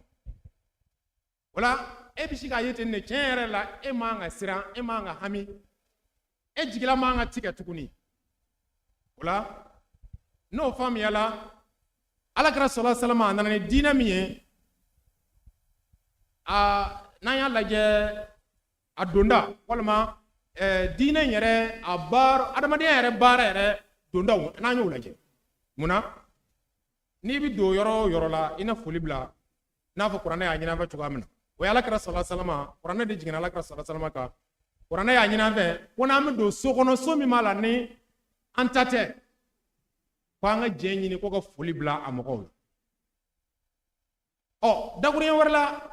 ko ni amadu so kono so mi mala ni mogo sigilen te no ka nga foli bla o so yin fana kono foli mi mala ni ama bla anyere ba kunde ka nanyo daguriya nu laje wala ma ka foli bla so kono mogo be so mu ngono wala ma ka jenyi ni nanyo yoro laje amina ye chere la nafa babi ala muna sabu moro la ibi do soro kono na la hala do be no enyama nga doga e ma nga do ko bi ka kei o mey edu skumo o mey era hakilimo ni ye foli bla wala hala do bi teme etibo kalamo wala indi bi lafiya meni idola ishina ka dote ne me jenyi ni ima foli bla ibi shiga yetinde ibi tala hala do soro no mi mala o do tlere be etna lafiya tukuni wala nayini qur'ana kan yamara kay nage ko nam do sokono sommal nan tate ka ngo jenyi ni anga soro ka foli bla asokono mogawla o qur'ana ka yamara kay wala ala kara sallallahu alaihi wasallam ayo ke fo ka ta fo ayo ke muna na yala kara sallallahu alaihi wasallam ka dakunyo laje o foli kunga ako dakunyo dola abi hurayta ya langale ko ala kara sallallahu alaihi wasallam ko auntina lemaniya fo anga nyogon kanu la tu'minu hatta tahabu antina lemaniya dakunyo demena ko antina do aljina kono fo anga nyogon kanu wa antina nyogon kanu fo anga foli jenze an nyogon che antina do aljina konna na la tadkhulu jannata hatta tu'minu atina do aljina konna fa limaniya wala tu'minu hatta tahabu wa atina limaniya fa nyogon kanu awala adullukum ala kalimatin iza fa'altumuhu tahabbtum yalman dijira lika awla magana wa nayo kewa abna nyogon kanu afshu salama bainakum Muhammadul Mustafa sallallahu alaihi wasallam alakara sallallahu alaihi wasallam ko tinde ko antina do aljina konna na fanga limaniya wa antina limaniya fanga nyogon kanu wa sira mi me nam se ka nyogon kanu ni o sira yi fanga fuli jeza an nyogon che o alakara sallallahu alaihi wasallam ka dakunye wala nanyo o dakunye na je ani qur'ane mi bo amaye olubi tagani nyoyi wa anga nyogon kanu o bi sorno sa sabaga daga ni ebna do somu ngono ni ma jenyini ima foli bla morla bi do bi ta fendo me wala bi ta fendo ye segana shita la jugu ya do bi sinzi o fen ye yoro wala mo fen me yoro jugu do bi sinzi ne wala purge am se ka nyogon kanu purge am se ka do aljina na purge am se ka limaniya ko anga foli jeza an nyogon je o alakra muhammad sallallahu alaihi wasallam ka dakuru nyai wa qur'ana fana de ba am bla o siraka na yala ja alibi alakra sallallahu alaihi wasallam ka barawla purge ka sege hakili sigi bada ko o jenze ani nyogonche amta qur'ana konnana nandala qur'ana konnana qur'ana be mun fanya ala alibi ako ya ayyuhalladhina amanu amanu ko kaliman yala suratul hujurat konnana ako in ja'akum fasiqun binaba'in fatabayyanu ni chani kala do nona awmo ni kuna fanya doye ay aseke aya to akanye don folo in ja'akum fasiqun binaba'in fatabayyanu ni chene kala don nan awmo ni kuna fanya doye aya ko seke folo aka don konye a chere mi fo an tusibu qauman bijahala fatusbihu ala ma fa'altum nadimin ni ma nyi ni ma seke na shitala ibina decision lota o decision o bina ka kodomalia decision wala ibina hakla lota o hakla ibina ka kodomalia sirai wa ibina kodo ke ko mi mala ni abita ka nimisai ibulu nayini ayen naje na dama do nayini famya segana shitala nga siku bi jamulu nayini famya segana shitala nga jamana bela halaya mun konnana abi bo o konnana na ala ya je kono bibina kuna fani obi di chugo shabla jilela morla atinye ni boy na ya medro ma fa ni kala ka bata am musika partager tindi ben nga soro amo partager li obi ka fitne do bulu fando sab kada ka kuna fani am mi mana de ya partager morola abita soro o kuna fani nte chen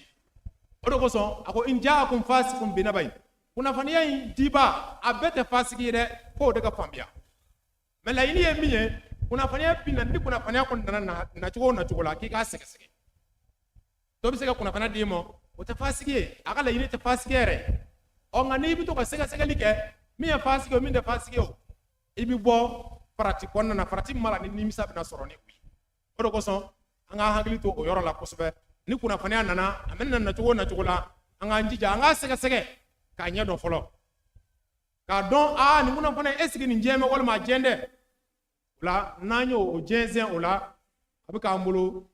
hagli sigie antina nimisa soro la ngana ya jenze akola ko karsa yare ya foko ba na jenze la ka ba adunta la o nan na don tigi ka fo o kuna fanya dile ko te chen idun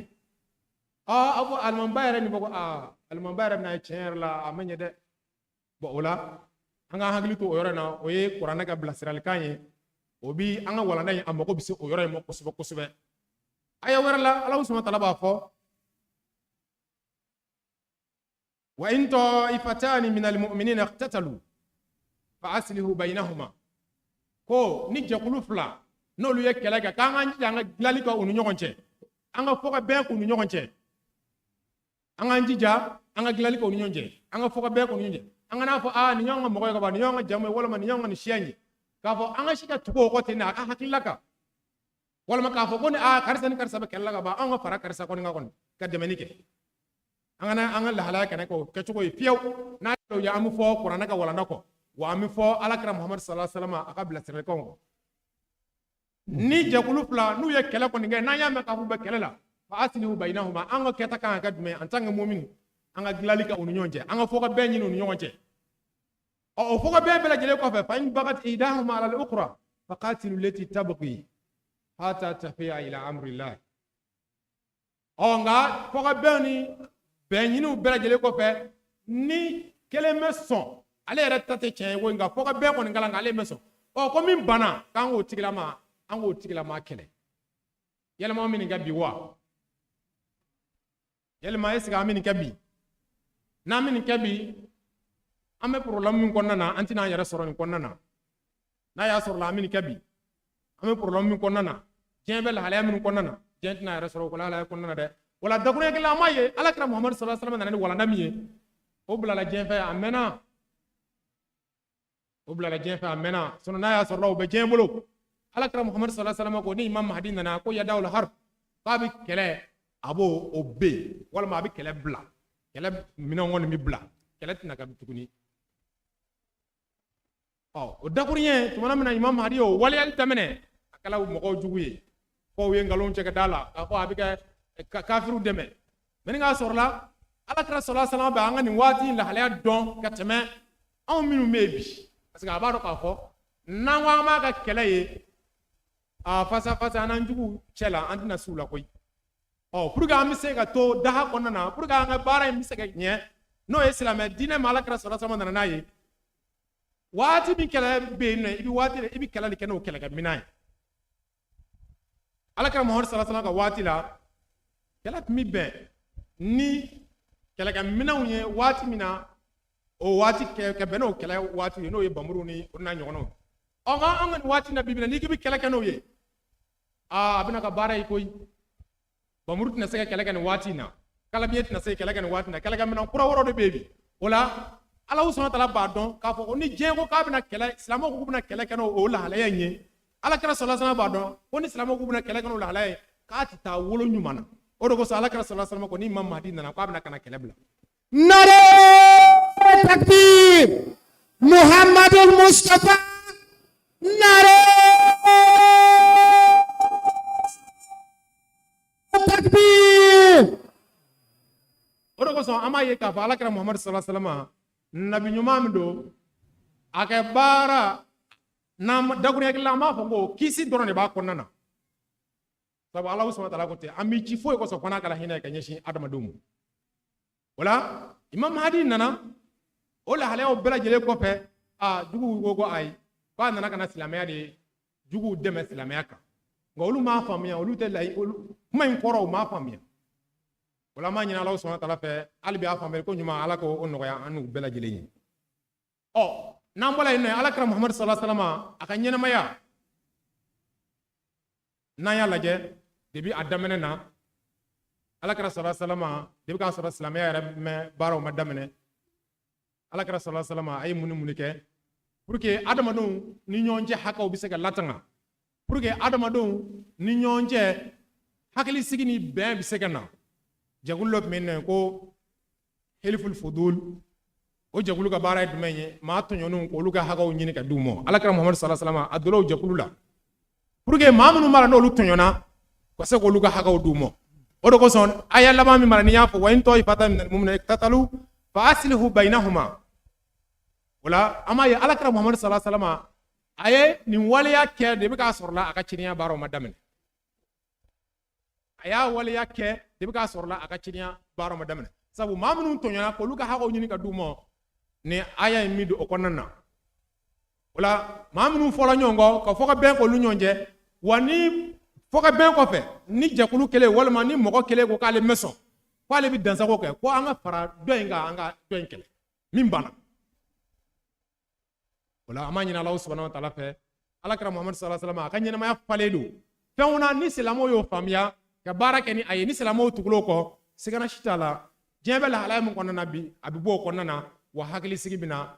o falen don Alakira Muhamadu sallallahu alaihi wasallam ka baaraw la. Muhammadul Mustafa sallallahu alaihi wasallam. Nare takbir. Jamaat Islamic Ahmadiyya di Buguni. Jamaat Islamic Ahmadiyya di Kai. Jamaat Islamic Ahmadiyya di Kulikoro. Takbir. O Alakira sallallahu alaihi wasallam cidenya daminɛna ka cidenya baaraw kɛ Alakira dɔndɔni foyi ye Sadiqul Amin danayamɔgɔ tiɲɛtigi a dɔnnen don n'o de ye i bɛ k'a sɔrɔ cidenya ma daminɛ cidenya nana daminɛ min kan u ye kuma changer ngo n'a ta o ta Alakira Muhamadu sallallahu alaihi wasallam a ko o danaya min walima o tɔgɔ min b'a kan an m'o sira bila dɛ a ye magansigi kɛ degu kɔnɔna na fo ka na se a ɲinina fɛ k'a ka bɔ ka taa Madina a ka magan bila a tigiw ɲɛ tumana min Alakira Muhamadu sallallahu alaihi wasallam taala Madina ka dɔn k'a fɔ Alakira Muhamadu sallallahu alaihi wasallam a ka laɲini tɛ foyi ye bɛn ni kelenya kɔ wa a nana ni diinɛ min ye diyagoya fansi t'o kɔnɔna na Alakira sallallahu alaihi wasallam taala Madina min kɛ a ma taa bɛnkan ta ni Madinakaw ye k'u diyagoya ko fo bɛɛ ka kɛ silamɛ ye dɛ ayi a ye baara minnu kɛ yen nɔ ye a ye bɛnkan minnu ta ni Madinakaw ye diinɛ bolofara wɛrɛw tun bɛ i n'a fɔ Yahudiyaw olu n'a ɲɔgɔnnaw Alakira Muhamadu sallallahu alaihi wasallam ye bɛnkan minnu ta n'u ye a bɛnkan ninnu dɔw an ye dɔw tɔmɔ olu la a bɛnkan in dɔ ye jumɛn ye wa iza qatala muslim muhajir fadiyatuhu tadfa'u lil muslimina muhajirin wa alayhim taqawul mas'uliyat al faql asrahum wa kadhalika al amru fi kulli qaba'il al muslimina fil madina fima yata'allaq bid diyati wa faql asra ko ni silama min ye muhajiru ye n'o dɔ ye fagali kɛ wa iza qatala muslim muhajir ni silama dɔ ye muhajir dɔ ye fagali kɛ ko o diya kan ka sara tadfa'u lil muslimina muhajirin walima ni muhajirina dɔ fagala o diya bi sara silama muhajirina minnu nana kana Madina muhajirina jɔn ye minnu bɔla Maka kana ni muhajirina dɔ fagala sira dɔ fɛ ni diya sarala diya ye min segin ka di muhajirina wɛrɛ minnu nana a bɛ di olu le ma wa alayhim taqawul mas'uliyat al faqr asrahum wa olu fana n'o ye muhajirinaw ye u kɛ jɔnw olu labilali walima u ka jɔnw kɛ kan hɔrɔnyali o sira o ye olu ka hakɛ de ye wa kazalika al amru fi kulli qaba'il al muslimin ko a b'o cogo la kabila fɛn fɛn bɛ yen n'o ye silamɛya kabilaw ye olu kɛ lahalaya fana bɛɛ o cogo la muhajirinaw ta in bɛ cogoya min na ni muhajirina dɔ fagala a diya bɛ di muhajirina tɔw ma cogoya min na k'i ka dɔn k'a fɔ silamɛya kabila tɔ wɛrɛ minnu bɛ yen nɔ minnu tɛ muhajirinaw ye o lahalaya fana b'o cogo la n'olu ka mɔgɔ dɔ fana fagala k'i ka dɔn k'a fɔ a diya bɛ segin ka di olu mɔgɔ tɔw de ma Madina kɔnɔna na fima yata'allaqu bid-diyati wa faqr asra fɛn min bɛ gulo u ka diyaw la n'o ye nisɔngɔ minnu bɛ sara ani u ka jɔnw ka hɔrɔnyali la o ye bɛnkan dɔ ye Alakira Muhamadu sallallahu alaihi wasallam ye min sigi ani Madinakaw ni ɲɔgɔn cɛ a bɛnkan dɔ ye jumɛn ye kullu man yusiru adawata aw yadfa'u lil khusumat mɔgɔ n'o ye juguya o tigilama kala juguya sababu ye walima n'o tigilama kala ka juguya cɛri mɔgɔw ni ɲɔgɔn cɛ walima n'o tigilama kala kɛ hakilisigibaliya walima kɛlɛ ko o jɛnsɛn mɔgɔw ni ɲɔgɔn cɛ o tigilama bi jate maa o maa kɛla juguya sababu walama maa maa kala ka juguya cɛri mɔgɔw ni ɲɔgɔn cɛ i kɛla silamɛ o i kɛla maa wɛrɛ o i k'a dɔn o tigilama bɛ jate bɛɛ lajɛlen jugu ye nin m'a jira k'a fɔ alakira muhamadu sallallahu alaihi wasallam a bɛ fɛ ka damakɛɲɛ ɲɔgɔnya kɛ adamadenw ni ɲɔgɔn cɛ sigi la a bɛ diinɛ kelen na a tɛ diinɛ kelen na alakira muhamadu sallallahu alaihi wasallam a y'a laɲini ka damakɛɲɛ ɲɔgɔnya walima a ye baara kɛ ni damakɛɲɛ ɲɔgɔnya ye aw ni ɲɔgɔn cɛ wa ala jami'il wajib al-qital didda wa jagoyalen don bɛɛ lajɛlen kan o tigilama in dɛ bɛɛ lajɛlen ka tigilama kɛlɛ n'a bɛ kɛlɛ bɛɛ lajɛlen de b'o tigilama kɛlɛ sabu ka d'a kan ale de kɛra sababu ye ka juguya ani bɛnɲɔgɔnya ani bɛnbaliya n'o ye kɛlɛ ye k'o jɛnsɛn mɔgɔw ni ɲɔgɔn cɛ walaw kana qaribun ahadihim aw waliduhu hali n'a y'a sɔrɔla a kɛla aw dɔ kelen na masurunamɔgɔ ye i kɛla muhajirina walima i kɛla madinɛkɛ walima i kɛla diinɛmɔgɔ fɛn o fɛn ye hali n'a y'a sɔrɔ a kɛlen masurunamɔgɔ ye walima a kɛlen fa ye o tant que a ye nin lahalaya in kɛ bɛɛ lajɛlen de bi a tigilama kɛlɛ ka sababu kɛ a ye fɛn min b'a la n'o bi don bɛnbaliya kɔnɔna na walama n'o bi don hakilisigibaliya kɔnɔna na sigi la fala yahmihi waliduhu a fa tɛna se k'a balo o kɛlɛ in na dɛ wala qaribuhu walima a masurunamɔgɔ dɔ a den dɔ walima a tɛri dɔ walima a kɔrɔkɛ dɔ o tɛna se k'a balo la dɛ wa iza qatala muslim kafiran fi ma'arakat a ko nka ni muslimu ni silama dɔ ye kafir dɔ faga kɛlɛyɔrɔ la fa inna aqrabahu muslimina a masuruna ɲɔgɔn minnu bɛ yen n'a fɔ kafiri min fagala a masuruna ɲɔgɔn minnu bɛ n'olu bɛ silamaw cɛla o don ma la yutalibuna bintiqam olu tɛ tajuru sara ɲini dɛ misaliya la silama dɔ ye kafiri dɔ faga mɛ kafiri a masuruna ɲɔgɔn dɔ ye silamɛ ye a masuruna ɲɔgɔn min ye silamɛ ye olu tɛ tajuru sara ɲini sabu ka d'a kan alakira sallallahu alaihi wasallam a ka laɲini ye bɛn de ye a fagala kɛlɛyɔrɔ de la wa kafiri de don hali n'a y'a sɔrɔ a masuruna mɔgɔw bɛ yen n'olu ye fangatigiw ye olu tɛ tajuru sara ɲini tant que u ye silamɛw ye wala yusaidul kafir diddal muslim wa kafiri fana tɛ dɛmɛ silama dɔ contre la tant que silamɛ in a bɛ tiɲɛ kan alakira muhamadu sallallahu alaihi wasallam a ka dakurunya dɔ bɛ yen nɔ o b'an hakili nin ma hakili jigin o yɔrɔ la a ko n'i balima silamɛ i k'i balimakɛ dɛmɛ unsuru akaka zaliman aw mazluma i k'i balimakɛ dɛmɛ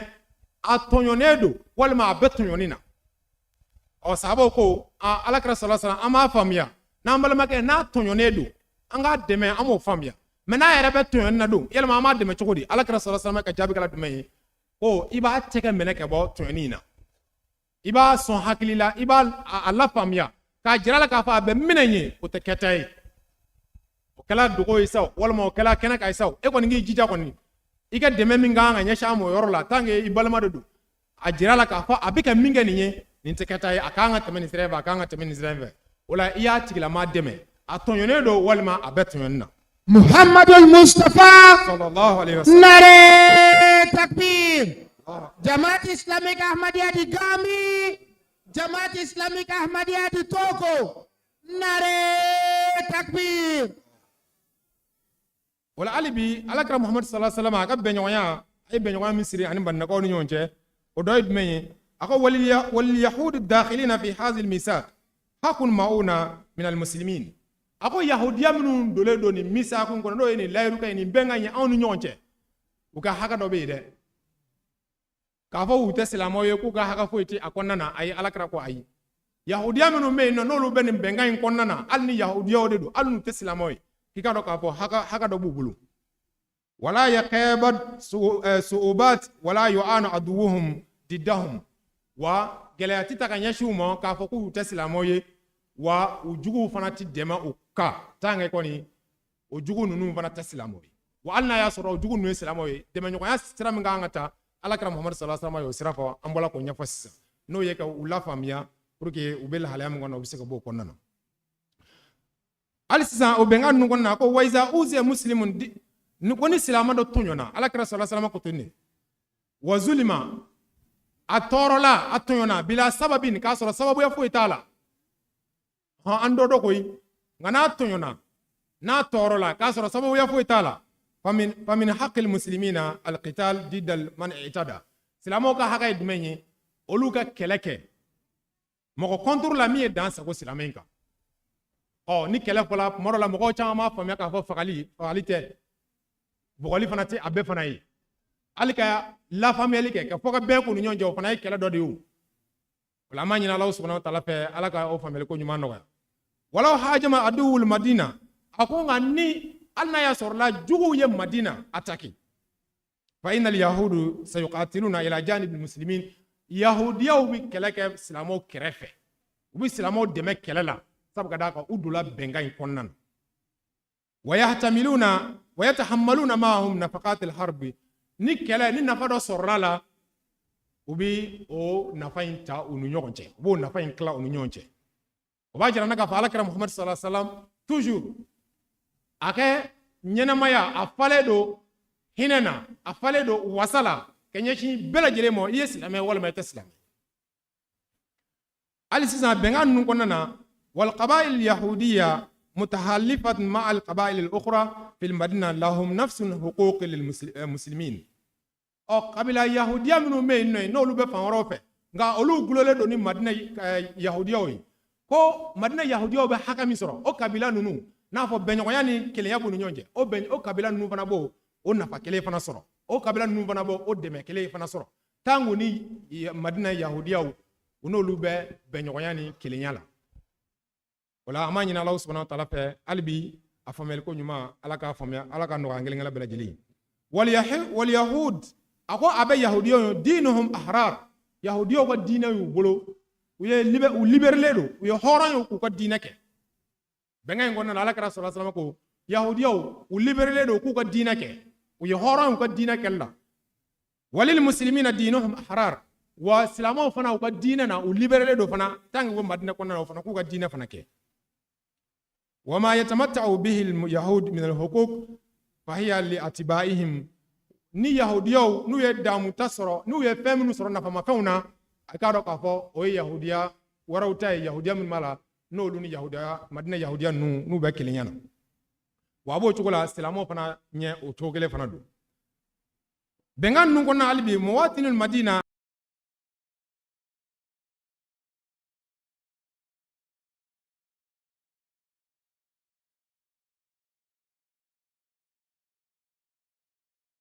sallallahu alaihi wasallam hakila nyini onga alakira sallallahu alaihi wasallam ni mogo min gala o sababu ye alakira ko ko tigila mati punition no titaka nyeshamo ka fa kayo o sharia yin soso o ba jira na ka fa albi alakira Muhammad sallallahu alaihi wasallam ake nyena maya afale do benyonya wal ma kele ya bise sabati adama do nyonje tugomna sigu konnana o nanya laje alisa alakira Muhammad sallallahu alaihi wasallam aka nyena maya konnana ka mene age madina sigila foka tase hagemo sabu kada alakira Muhammad sallallahu alaihi wasallam wadi na se uye fanga soro du uye madina sigida mene unana fanga soro kele chaman kele ko uye fanga soro ko alakira Muhammad sallallahu alaihi wasallam anana kana haya dos revelation soro no wahayu do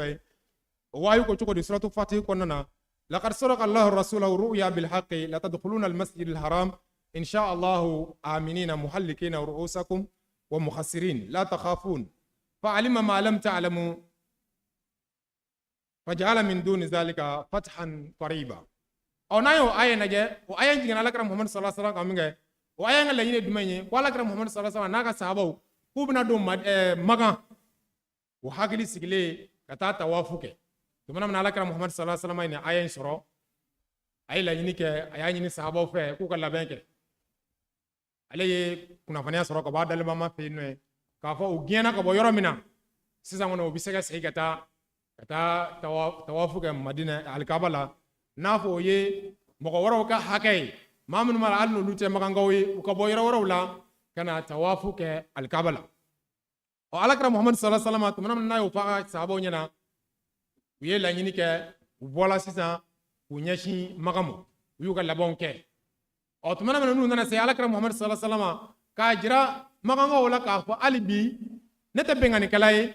ka jira maganga wala alibi nega ta fenga toro kasi amo alakra Muhammad sallallahu alaihi wasallam ay muneke ay delegation do blakata o delegation nyama ko Sayyidina Usman yi khalifatu alakra Muhammad sallallahu alaihi wasallam ka khalifa sabana no Usman ibn Affan o tumana na no lu tala kata jenyini na maganga u fe o bu fe kata jenyini wala sa u bi segana tawafu ke alakra ka chido o tumana na Usman sila inoi o kuna fanya onda na cheri k'a fɔ ko ko Seydina Usman k'u ye Usman faga tumana n'o kunnafoniya nana fɔ alakira Muhamadu sallallahu alaihi wasallam nka k'a jira makankaw la hali bi ne ka laɲini tɛ tiɲɛni ye wa ne ka laɲini tɛ kɛlɛ ye nka n'a y'a sɔrɔ la a ye ne ka ciden in n'a ye tɔɔrɔ lase a ma a bɛna kɛ fɛn dɔ ye dɛ nka alakira Muhamadu sallallahu alaihi wasallam a ti ko k'a kunfɛ n'a y'a sɔrɔ mɔgɔ dɔ don a bɛ se ka wuli ten de tant que o ye Usman faga ka ban an ka taa o de kosɔn a ko cogo di in ja'akum fasiqun binaba'in fatabayyanu ni cɛnikɛla dɔ nana aw ma ni kunnafoniya dɔ ye a y'a sɛgɛsɛgɛ fɔlɔ alakira Muhamadu sallallahu alaihi wasallam a ye baara kɛ ni kuranɛ aya ye nin waati ɲɔrɔ in na a ma sɔn ka si ka giri ka taa a ma sɔn ka si k'a fɔ sahabaw ɲɛ an ka taa tant que u ye Usman faga ka ban an ka taa makan bɛɛ don ɲɔgɔn na alakira Muhamadu sallallahu alaihi wasallam a ka kɛta ma k'o ye a y'a to fɔlɔ f'a ye kunnafoniya dafalen sɔrɔ waati min na nka yan'o cɛ a ye bɛnkan dɔ ɲini sahabaw fɛ n'o ye bayatu ridwanu ye dakuruɲɛ wɔɔrɔ ni tɔgɔ wɔɔrɔ b'a la min nin tɛ kelen ye a ko u ma k'u kana baya kɛ u kana layiru ta n'a kɔni ma ɲɛ ko makankaw ye ale ka ciden u ye tɔɔrɔ nin lase a ma kɔni u ye kɛlɛ déclaré dɛ nka a donnen don histoire la k'a fɔ ciden kɔni kɛlɛ mana kɛ kɛcogo o kɛcogo la ciden kɔni a b'o ye k'o kɔni to yen nka n'a ye o kɔni faga dɔrɔn a y'a jira k'a fɔ a ka sira tɛ foyi la tuguni kɛlɛ kɔnɔ an ɲɛsinnen don kɛlɛ dɔrɔn nin ma sisan tumana min na alakira Muhamadu sallallahu alaihi wasallam a ka sahabaw fara ɲɔgɔn kan u ye baya kɛ u ye bolow dada alakira sallallahu alaihi wasallam a bolo fɔlɔ da dugu u y'u bolo dɔw kan a y'a bolo dɔ da o sanfɛ k'a jira k'a fɔ nin ye Usman kɛ bolo ye nin yɔrɔ in na yan nka n'a kɔni ma ɲɛ kɔni ko min kɔni fɔra k'o ye tiɲɛ ye wa makankaw k'u sigi a kan k'a fɔ an ye kɛlɛ kɛ dɛ o de kosɔn Alahu subahanahu wa taala b'a fɔ yadullahi fawqa aydihim ko Alahu subahanahu wa taala ka bolo o bɛ bolo tɔw sanfɛ kɔrɔ b'a jira k'a fɔ Alahu subahanahu wa taala ka dɛmɛ bɛ silamɛw kan alakira na sallallahu alaihi wasallam a n'a ka sahabaw nɔfɛ o yɔrɔ la ni lahalaya in n'a y'a sɔrɔ la ko tiɲɛ de don nka tuma min na alakira Muhamadu sallallahu alaihi wasallam waati dɔ nana se makankaw ye ciden dɔ bila ka na min y'a jira alakira sallallahu alaihi wasallam k'a fɔ Seydina Usman ka fagali in tiɲɛ tɛ n'o ye Suhailu a n'a ka mɔgɔw ye u nana ka na alakira sallallahu alaihi wasallam fɛ yen nɔ ye u y'a jira alakira la k'a fɔ ko aw kɔni nana laɲini dɔ b'a bolo nka anw tɛna jɛn n'a ye ɲinan kɔni an tɛna jɛn n'a ye koyi aw bɛ segin n'a segila san nata la kɔni an bɛ sɔrɔ ka jɛn n'a ye nka yan'o cɛ fana an bɛ layiru dɔ ɲini aw fɛ an ka layiru dɔ ta ɲɔgɔn ye o layiru in na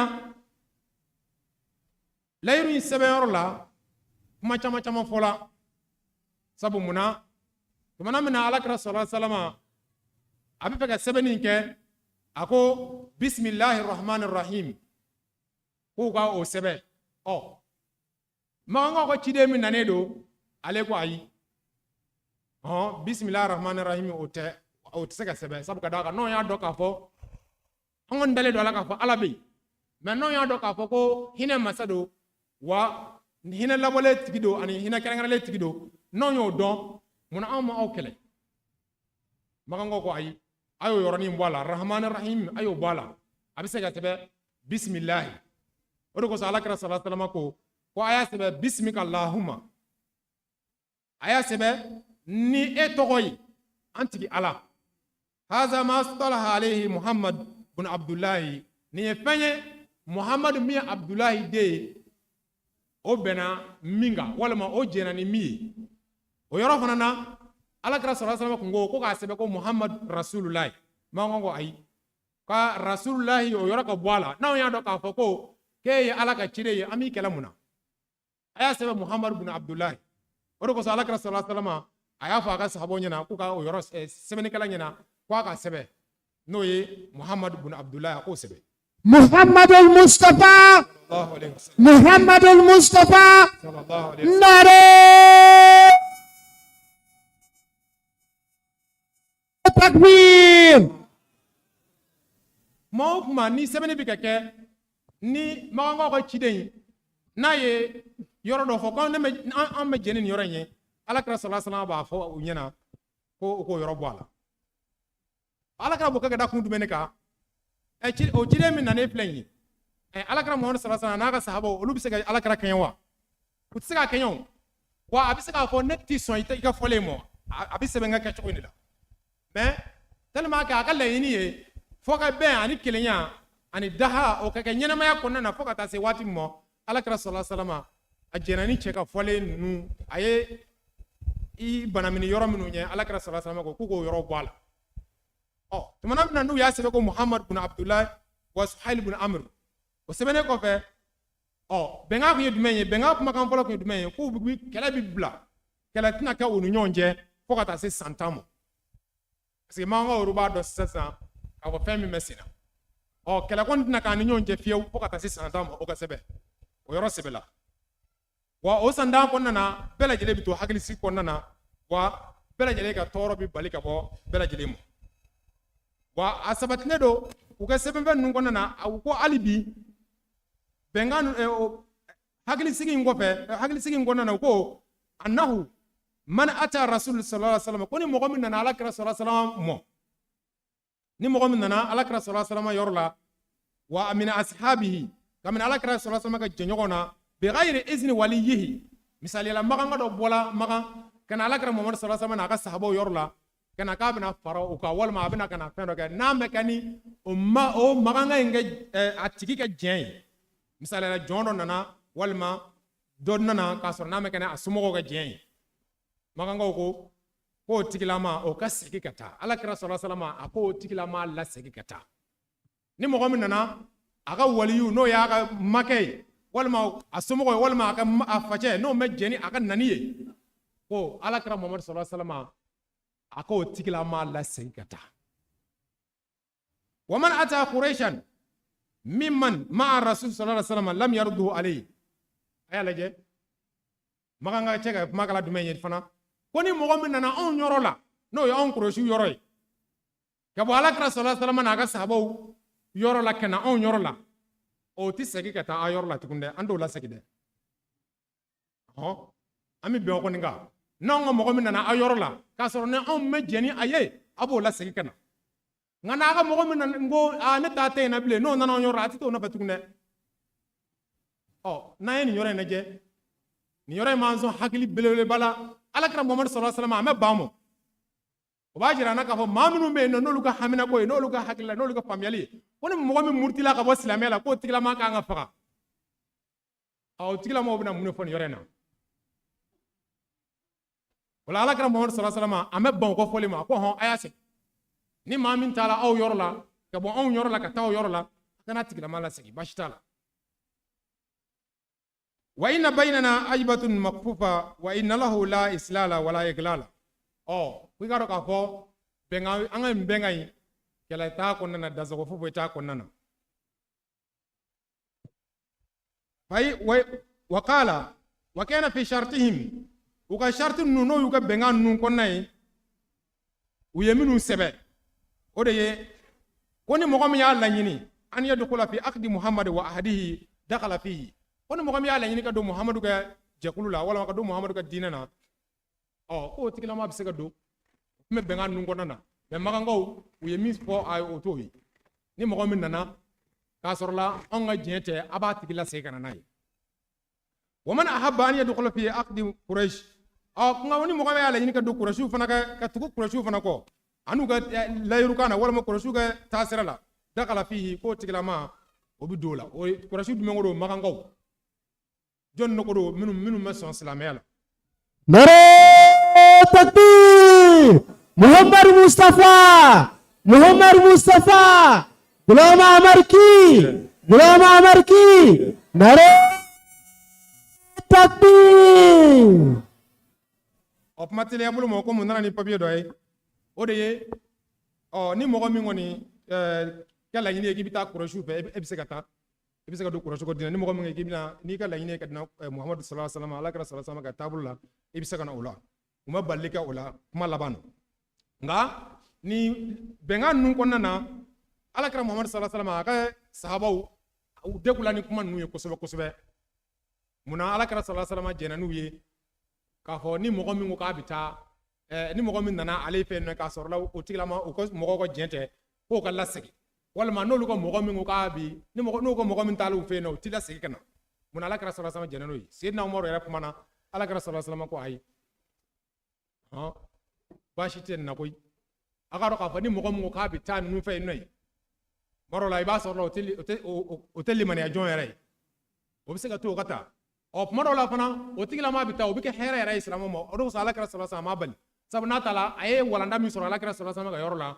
a bɛna taa o pratique yen nɔ ye nka ni mɔgɔ min bɔl'u fɛ ka na n'o segila ka taa diyagoya la o bɛ taa ni limaniya ye hali bi toujours i b'a sɔrɔ la silamɛw kɛ dɛmɛ de bɛ a kɔnɔna na o de kosɔn alakira sallallahu alaihi wasallam an bɛ ban ni hakilila ninnu ma wala an b'a ɲini Alahu subahanahu wa taala fɛ a faamuyali ko ɲuman ala ka nɔgɔya an kelen kelenna bɛɛ lajɛlen ye walanda in a kumakan tɔw bɛ hali bi an tɛna se ka don bɛɛ lajɛlen détail la an b'a ɲini Alahu subahanahu wa taala fɛ nin jalisa in ɲuman sigira cogo min na ala ka ɲuman wuli waati nataw ala k'olu fara an si kan wa akhir da'wana alhamdulillahi Nare takbir! Nare takbir! Jamaat Islamic di Burkina Faso, Jamaat Islamic di Ghana, Jamaat Islamic di Gambia. Nare takbir! Thank you very much, Brother Zakaria Kulibali. Next, we have a point by Abdul Qadir Traore.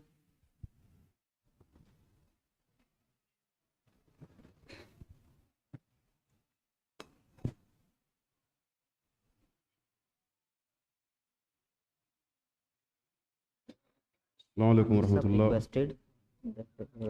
Amina ni dongli da kunya dama do min fo. Mako min ga dongli do ye Ahmadiyya do ye kabo Siri min to ko ye Abdurrahman Abu Ghadir alaka hina alaka daka alay amini jiddo ko ya amena. We can, if you give No problem.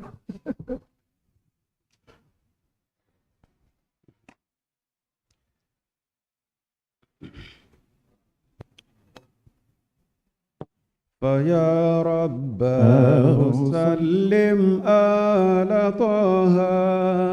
وعرفهم مزايا الأحمدية فيا رباه سلم آل طه وعارفهم مزايا الأحمدية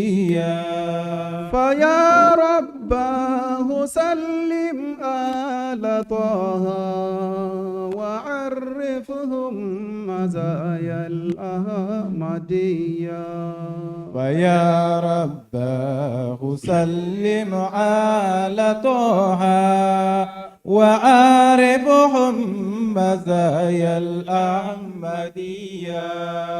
تعاليم الهدى ظهرت جليا وأشرق نورها فوق البرية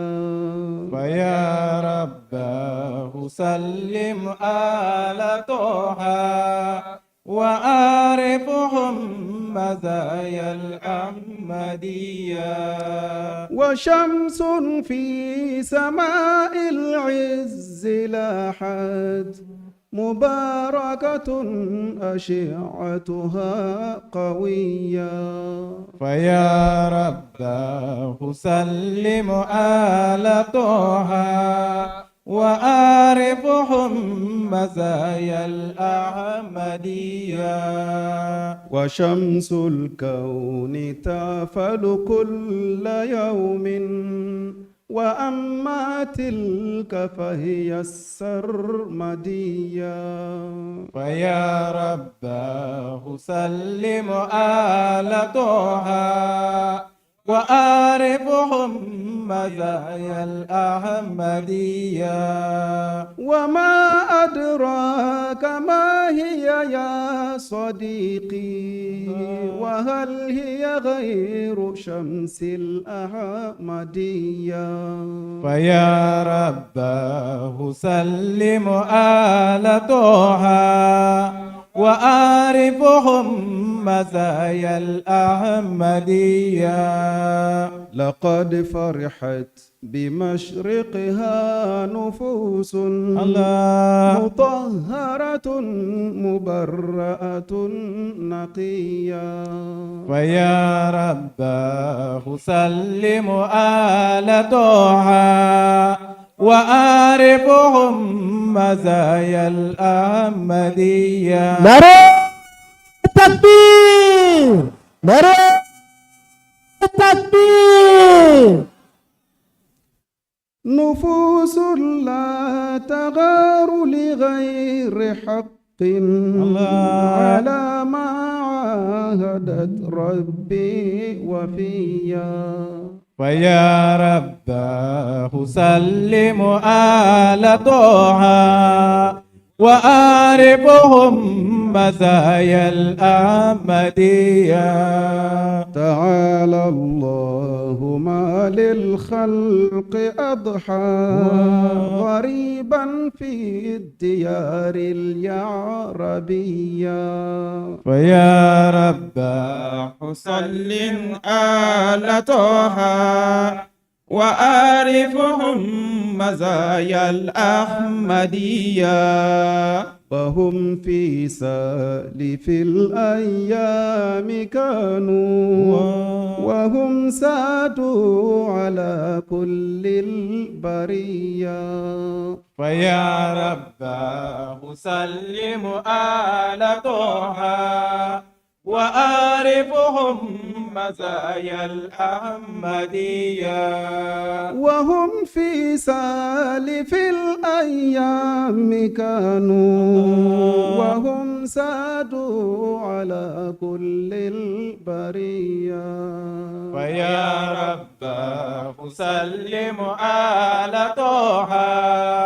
وآرفهم مزايا الأحمدية. فيا رباه سلم آل طه وعرفهم مزايا الأحمدية.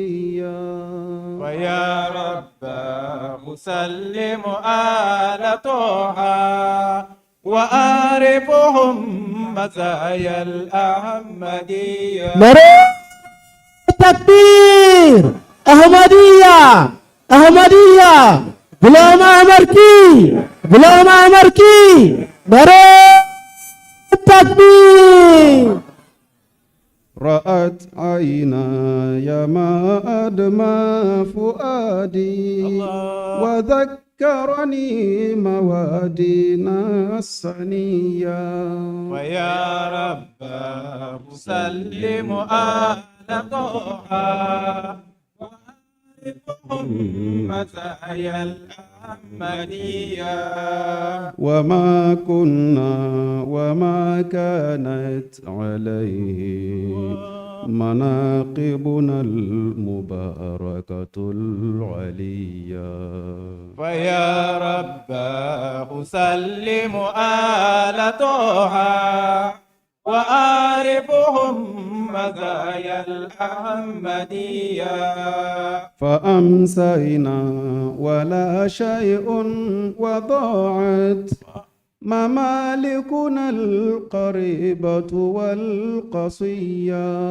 فيا رباه سلم آل طه وآرفهم مزايا الأحمدية. ولكن رحمة الله أتتنا فأشرق ضوء نور الأحمدية. ويا رباه سلم آل طه وآرفهم مزايا الأحمدية. ومشرق نورها من قاديانا فأنعم بالديار المشرقية. فيا رباه سلم آل طه وأغربهم مزايا الأحمدية. ديار جاءنا منها المرجى ليحمي الدين من شر البلية. ويا رباه سلم آل طه وآرفهم مزايا الأحمدية. فسيف الله أحمد قد أتانا ليزهق باطل الأمم العصية. فيا رباه سلم آل طه وأعرفهم مزايا الأحمدية ويعلي راية الإسلام حتى ترفرف في علاها أحمدية فيا رب أسلم على طه وأعرفهم مزايا الأحمدية بربك أيها الريح احملي لي لأفضل مرسل أزكى تحية فيا رب أسلم على طه وأعرفهم مزايا الأحمدية محمد سيد الثقلين طرا وأفضل من له شدت مطيا فيا رب أسلم على طه وأعرفهم مزايا الأحمدية فيا رباه سلم آل طه وعرفهم مزايا الأحمدية فيا رباه سلم على طه وعرفهم مزايا الأحمدية الحمد لله أمرك ندكر منهم فمنا أشلا دكر عندما دوتك أولو بمنعفو منا دون دلا كو ikado kafo kana walandau olu koni dangane mayara wa o yele o kumana o noro bora ka yenge adama deunka wa bonyatle a o bora de a bora anye yelele ni fanga ani farnya o ko dientle dongodo o kon bi bo o bibbe nga amika kuma tleminga o bole o ti bemble de o bito isa de bada ki bado o yet leminyewa o ye ahmadiyat lede a ko tlem bole a nisanu mau a olu niso jara ni tlem boli ni minumbe ni olu ye laydu minta alaye cinye demenina a olu konti o laydu chenfiu a ako tiana alaye masasangro talaye koy ko munde dome adama duma o ka ko tara laban o kumana u kɛra b'a fɔ ko dunaw arabu jamanaw la ka d'a kan alakira bɔra o maa minnu cɛla ko o maa ninnu waati tɛmɛnenw na ko olu ye diɲɛ fan bɛɛ lajɛlen mara nka ko a dun kɛn bɛ cogo di o kumana dugulen jatigi o kɛn bɛ dunan ye tuguni ko ale ma se k'o faamu dɛ ko kumana ala iti hinɛ alakira ka maa ninnu na wa n'o ye arabu ye o kumana i ka ahmadiya walanda ɲuman ninnu i ka o dɔnniya n'o faamuya di u ma mɔgɔ sɔrɔ ka bonya kɔrɔlen u bɛ se k'o sɔrɔ wa ko ni maa ninnu minnu ko don ko tiɲɛ na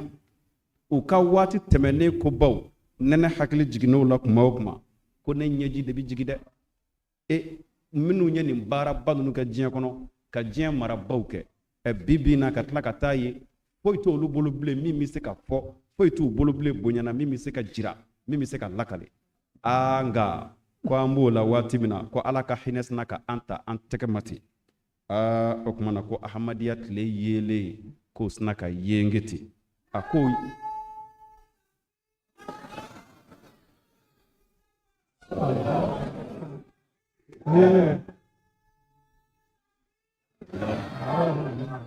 a ko wa ko tile in taara bɔ mini ko taara bɔ kadiyan dɛ ko kɛra sababu ye ka o jamana ninnu k'olu kɛ jamana barikamaw ye o kuma na ko maa min nani ko kun fɔmɛ ni sigikun kɛmɛ k'o kɔnɔ n'o ye mahadi k'o nana an ma ka bɔ o yɔrɔ ninnu na ye o kuma na ka na masiba minnu ye ala kɛra ka diinɛ sɔrɔ ka na diinɛ tanga ka bɔ o masiba ninnu ma o kuma na ko ale kɛra ala ka bamuru ye sa n'o ye ahmadu ye gulam ahmadu k'o nana dɛ nkalon fɛn fɛn sa o kuma na n'o nana don muhamadu manto kɔnɔ k'o nkalon bɛɛ lajɛlen kari-kari ka bɔ yen ka silamɛya drapeau o kuma na ka o de sankɔrɔ ta drapeau tɔw bɛɛ lajɛlen ni sanfɛ o kuma na ahamadiya fana sɛbɛn bɛ o kan o kuma na fiɲɛ bɛ to k'a filenw filenw. Assalamu alaikum wa rahmatullahi wa barakatuh. Nara takbir! Nara takbir! Ahmadiyya Jumarok! Ahmadiyya Guinea Bissau! Ahmadiyya Togo! Ahmadiyya Mali! Ahmadiyya France! Takbir! Thank you very much, Brother Abdul Khadir and team, for that wonderful poem. Next, we have our brother Umar Muaz Kulubali. He's going to present a topic entitled The Purpose of Apostolate, Myth or Ordinance.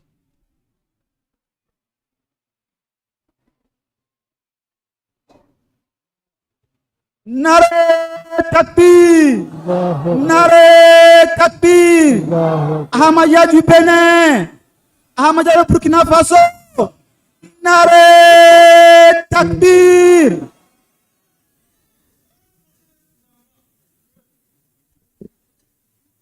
أشهد أن لا إله إلا الله وحده لا شريك له وأشهد أن محمدا عبده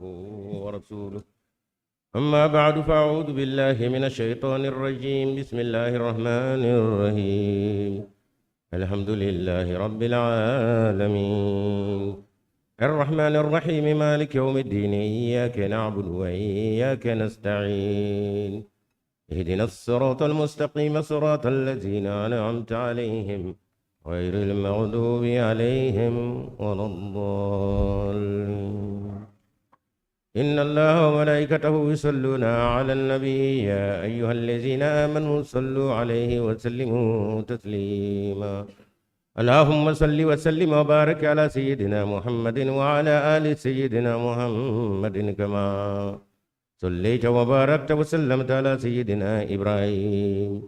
وعلى آل سيدنا إبراهيم إنك حميد مجيد الحمد لله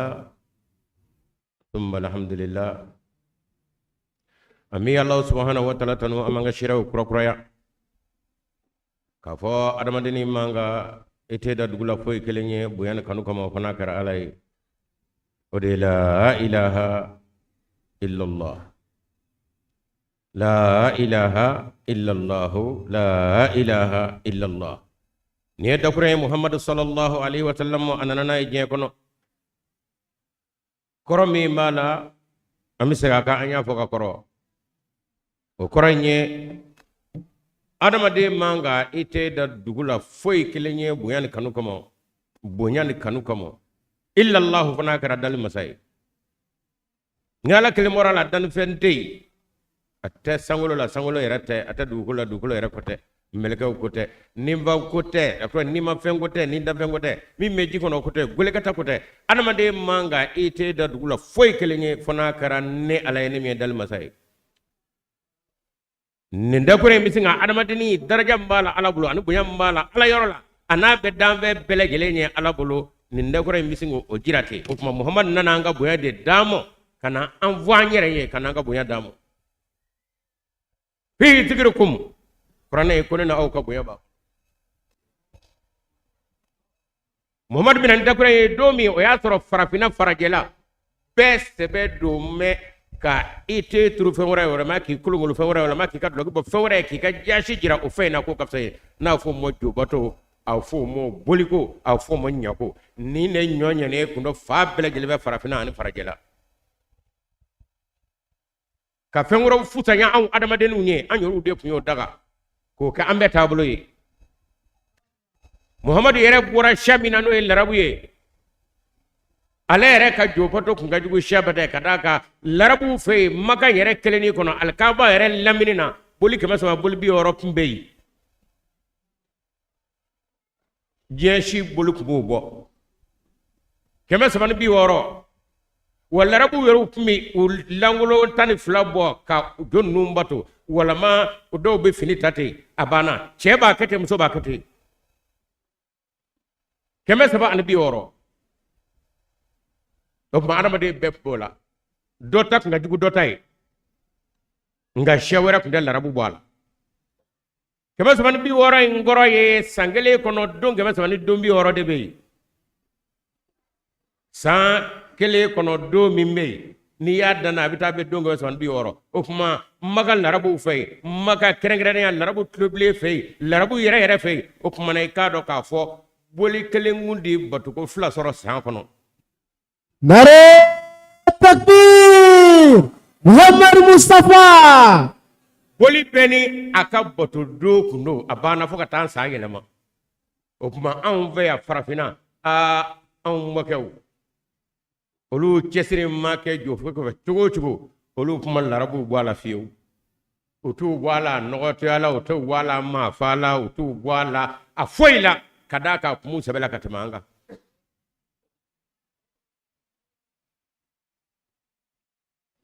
O tuma ala yɛrɛ y'a dɔn jo bato nɔgɔtɔya maafa a tɔgɔ di kolonkolon sɛ min ɲɛ don maa fɛ ka tɛmɛ sɛ yɛrɛ bɛɛ lajɛlen kan dɛ ala y'a dabɔ kama k'a ka ciden latɔmɔ olu la piyan muhamadu rasulullah muhamadu i bɔra ninnu de la wa i y'u dɔ ye jɛnu jobɔtɔla ninnu jɛnu minnu ka san kelen kɔnɔ jo kelen di batuko fila sɔrɔ dɛ muhamadu wa n'i b'olu la piyan mun sɔn siya tɔ fɛn bɛ diɲɛ kɔnɔ he wa kana kɔnɔ ko larabu ka fisa ye koyi u bɛɛ jobatola den o tuma anw lasuli ye jobato ye a donna ta a bɔra ta sinɛfɔ miɛnka bɔbɔ bamanan he nkalon b'a da kɔnɔ larabu ta de tun ka jugu ne n'aw bɛɛ lajɛlen ta ye. ɔhɔ n'i ma ɲa k'i b'i ka foro ka s'a la dɛ yɔrɔ min n'o b'i ka jugu a tɔ ye taa daminɛ ye o dɛsɛ ka bɔ yen foro bɛɛ bɛ kɛ kɛnɛjɛ ye o tuma ala yɛrɛ y'a dɔn sɛ min ka jogo ka jugu ka tɛmɛ bɛɛ lajɛlen da kan n'o ye larabu ye magankaw yɛrɛ yɛrɛ a ye kira de b'olu la sa o tuma na ne kan da si dɔn tɛ a kana k'i kɔnɔ k'a fɔ ko larabu de lasuli ye diinɛ ye nka ne ni aw anw kɔni faral'u ka diinɛ ko in na o tuma anw t'a la dɛ ala ko nkalon b'i da kɔnɔ amalimakɛ olu ka jogo kun ka jugu i mɔkɛ ta ye kɛmɛ saba ni bi wɔɔrɔ tun bɛ olu ka yɔrɔ kelen la o ni kabilaw ta tɛ kelen o ni min bɛ so kɔnɔ tɛ kelen ye nka ne n'aw ta mali yɛrɛ jo bɛɛ faralen ɲɔgɔn kan a miɛnka n'a sinɛfɔ n'a bamanan n'a bɔbɔ joli kun don ko n'a tɛmɛ a b'an sɛbɛ la koyi ko anw kɔni fara m'u ka diinɛ ko in na ko tɛ anw ye tubujɛnw de ye anw dora a ma mɛn nka larabu olu jiginna n'a ye nkalon don karamɔgɔkɛ tiɲɛ tɛ o ta kun ka jugu ne ne fa ta ye ne ne bɛ mɔkɛ ta ye nka ala ye mamadu b'u la k'aw bɔ o nɔgɔtɔ yɛlɛ de k'u lafaamu k'a jira u la ala ye anw fisaya fɛn minnu ye dɛ wa anw kɛ mɛn k'an sɛbɛ don olu ma k'a k'i n'a fɔ olu ka fisa an ye a ye segin a kɔ a k'a ka daraja ta muhamadu nana adamaden ka bonya de jira a la ka adamaden daraja jira a la daraja mana dali masa bolo ka tɛmɛ danfɛn tɔw kan la ilaha illallah muhammadu rasulillahi a nana o dakuruya de ye dɔgɔrɔ in ma bonya de jira ko wa ne yɛrɛ muhammadu rasulillahi k'a fɔ n bɛna aw tɔw bila ka ala bato de ko ka ne yɛrɛ b'a filɛ a ye dɛ a ye ne yɛrɛ filɛ ala bato cogo la muhammadu rasulullah aw bato cogo su fɛ tile fɛ bana kɔnɔ kɛnɛya kɔnɔ i bɛ ɲɛmaya la i bɛ kɔmaya la a ye ne yɛrɛ de fɛ ne de ye walana fɔlɔ ye kɔrɔ ne de ye maaya kan ka min bila ka ala kɛra ma mɔgɔw bila ala k'u filɛ dɛ ayi ale yɛrɛ de b'a bɛɛ ka bila de muhammadu rasulullah sallallahu alaihi wasallam alhamdulillah k'a dɔn muhammadu nana ni bonya walana ɲini nka a ma foyi sɔrɔ diɲɛma fɛ kɛrɛnkɛrɛnnenya faso fɛ ni nɛni ni bugɔli ni faali laɲini tɛ yan'u k'a faamu dɛ yan'u k'a faamu ko si tɛ n'u m'o da kan nka u nana faamu o maa kelenw tila k'u ni fili a nɔfɛ baara bɛɛ lajɛlen bɛ ten n'i ma min faamu i b'o kɛlɛ dɛ alimaru aduwu ma yajhal walama aduwu ma jahila o kɔni don koyi n t'a si dɔw kama o y'a kɛlɛ. nare takbir muhammad mustafa an nana fɔw sɔrɔ nin kan dɛ u y'a kɛlɛ o dama kama nka u nana ye tiɲɛ bɛɛ ko in na koyi o y'a sɔrɔ u ye dandɛmɛ caman kɛ dɛ o y'a sɔrɔ kuma caman fɔra o y'a sɔrɔ u yɛrɛ maa caman fa silamɛw la ala ko a y'a kɛ n da sidɔn dibi la n y'a sidɔn o yele la ne ko ala y'a fara ma n'i donna silamɛ la k'a sɔrɔ i ye fɛn fɛn ɲaami ala ko ne jɛnna o bɛɛ kɔ ka d'a kan i tun bɛ dibi la fɛn maa kɛ dibi la maa bɛ maa jɛla k'o la nka sisan nɔrɔ nana sa dɛ alhamdulillah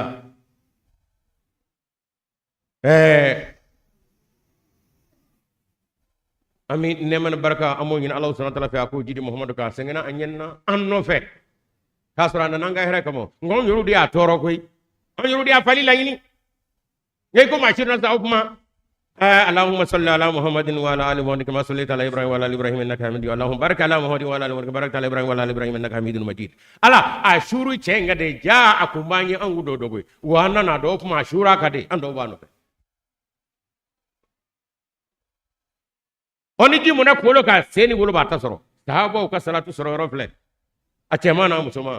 minu fana ye sahaba nona tano ye anga dine anga jamana ina dine brigida bolo dabaw ye no yanga kolo shitigo na shitigo muntangi faratigo nunye minu ne kera sababu ye kana jowni nyawni komotu mingu me jamana ina yanno kana ka sababu ye kala karga wala na inda sabali wala nda munyu wala nda tefarna wala nda ka adoni doni atwari akomotu be yele manaka ke misri yebi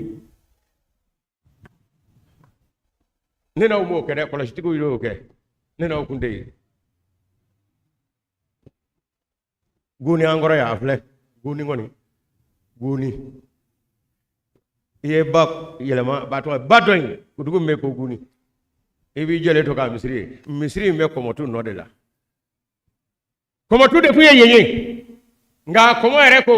o manga ne ma ke yoro nyana ma ni ju o yoro ni manga di bane ko mo donge to de ko ga buru feto en bodre abi yare la wa kara te goyi awa kila ko fɛn de shetana dani ala tɛ yan terala ye friday ko nu munu bɛɛ bɛ taa ɲɔgɔn sɔrɔ kelen na ye koyi tere la ilaha illallah tɛ tiɲɛ de shetana bɔra yɔrɔ wɛrɛ wa ala kɛmɛ ko yala banna tirabɔ kɔnɔ k'a kɛmɛ k'ala kɛ de nkalon don a ka jɔn don a ka danfɛn don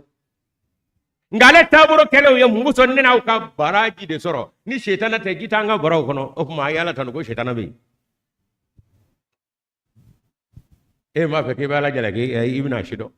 ni shitana tene ne ka baraka jibe mi ai dokri yakele na komode ko wo e kado ne mi nyeni nyana ma ni ju ma ke yoro o yoro ni mangandi ba komo dunu bi fo yoro mi komo don bi ke yoro mi komburu fi yoro ni be ado ka fo o ko ne manganga yoro no bora kana misri joy tle wati julube Allahu akbar ashhadu an la ilaha illallah muhammadur rasulullah shu watu fanana akara chugodi komo tigi wala komo buru fiala onge ta dunu fo bay way kado iya mi wo kara dere ka to ya komo buru komo dunu ani komo buru mi fie o tumbo dogli mi da dop mi ke yoro kelemina wo misri joray Allahu akbar jango micro framo gassa ante ka la fiera soro way komo ye che fodre amalmo ay ko nge doni ambe ta nyongu mew ala ko Muhammad ma cedo komo tatwa jobotola nyabotola bolibatola fi ka do ka fo ne nyini to da fe sira nyami ma bolodi na men mustaqima sira min lene no singa na nyorola na no de ni me mi be ne fana nyini to do nga sira nyami ma bolo kuma kana ne ni kana joya kana ka komo ere ne ni hinala kuma fo ali noye محمد رسول الله ولا تسبوا الذين يدعون من دون الله فيسبوا الله عدوا غير يمين ادع الى سبيل ربك بالحكمه والموعظه الحسنه شوربا انيچه او دين مبارنگه يا صحابه موسى ابو بكر مسيا عمر مسيا اي علي مسيا ده انا کا فريا انا کا جنفا مسيا كنا جنفا ñonga شوربا كرشتي گدي نوي wala ko mana minye Muhammadu ka baraka du kolo yoro mi wala kira sina bulu doy o pa sahabo ka salatu sororo andu ka salamu sororo o yoro kelina an ga choro ba boyno wa ala allazina tabauhum bi sani la yawmidini alhamdulillah thumma alhamdulillah ofma Muhammadu sallallahu alaihi wasallam abunya ana kanu me silamo yoro ni ya file kata fo fa bisinga yete jonga la nga nganu ko koy ang men no ta de la wangu manyere ka afa fe juli fe fe ngam maga ka beso ni ko manga urudi a be jiriti ka be farakuruta ka be ne kuruta kana blay ka to dala wolu urudi ma so wolu urudi amunde te ko to ke gona ta wutla ko kulungu lay o Muhammad nana ubo o gonyan atwadi o nogo to yala o yere sengena muno tu yere da musa ubu tojmendo ko fe o kama mi arabu kay fo mi ngo fatu maga kofe atara zuli ya dini mo yesul kafayni ayi bulo ci akon Muhammadu ni ce akngra ko koy afon ne ma nyere kata zal ka fayni e de jole tan yawa bolo jawo ka juro to ko bolo ja e de tan yi min ni bi banane de batu kunu kangul abana sa ibina fenye bi sisan muhammad ni che ne ka koroye o koroye e dala ne nyana ngo na ta ne mina ngulu bo kangulu dimi do mena de min tse ka sigi kabaliya o tse ka kisabe sigi kabaliya nga mina fenye le sa na ya soro yi se kula ko chugo bi bolo mede يا ذا الكفين لست من عبادك ميلادنا أقدم من ميلادك يا ذا الكفين لست من عبادك ميلادنا أقدم من ميلادك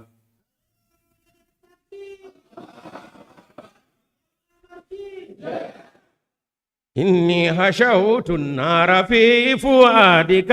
ميلادنا أقدم من ميلادك يا رب صل على نبيك دائما في هذه الدنيا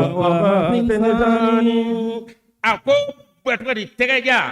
أي كارو كافو نقول سيسان نيكا كوراي ngani bato dimi bena muhammad ni che anana mo joya na anyiru ku ye joya min juru da nyira kana mina tasba do ile sisa na ya so ibise ko la ngumbe muhammad ya momulo la o cheka tanu bi ba chudi salatu ke o ka e salia o la chudi ndere ne mbo ko angu la ngangu del rabu tabo koy o kuma kana nyigi yera la amal makay jija ko noro nana ipanga wala ki ko noro nana jangon ne aw ahmadiyaw wa kharina minhum o wala nadira kuna take faya angama ko chedo le mena kanga kala ni no le mena la ngule ena la jamse ga gen yala mata wa kharum la yego jimne a wajibi de a wajibi le do a wajibi bleni do ena la te wajibi bleni o bara da bikane ne fetawa sele be mi apaju go be mi jembe ga yala mena no feta imam madi mi bonne ngete o la ne na wala folo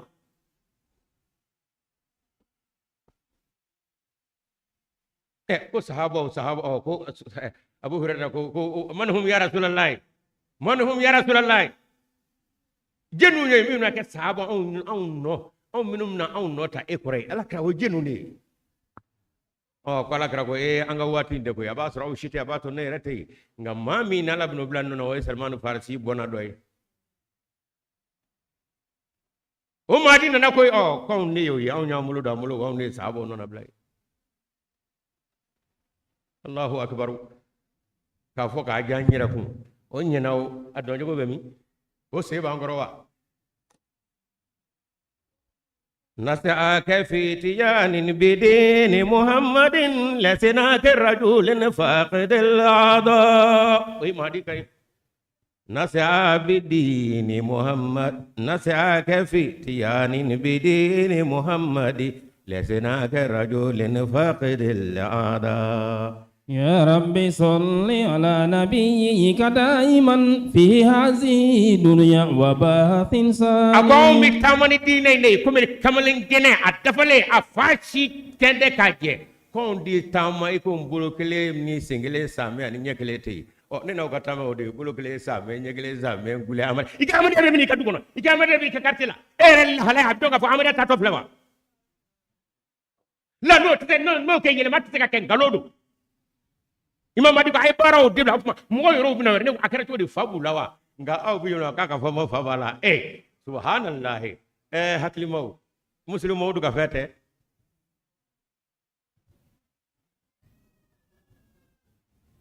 Maqsood मेरा पूरा अगर मिल जाए मुझे दीवाने दो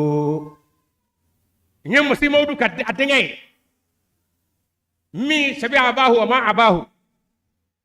aya kira fanyo nay amati se foila o kayni ko he nem ko be photo fla abana he o hakilima très intelligent ou très intellectuel ko ay bo kare fa wotse kan barake wa ngam muslim ba mo dina il est très intelligent il est très मुस्लिम औरत को था वाला अमल में गए थे आखिल का यहाँ काम नहीं वो लाखों भी बेफायदे हैं आपको आखिल माँ उन्हें वो जोले नू वो माँ बकले जिसे का बारह मिनट ने का फोटो फ्लाई मुझसे को क्या photo baby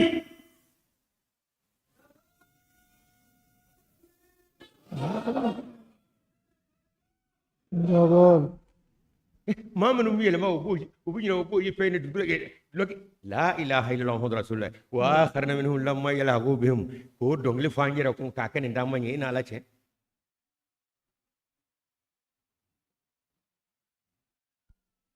على المهيمن همامنا في دينه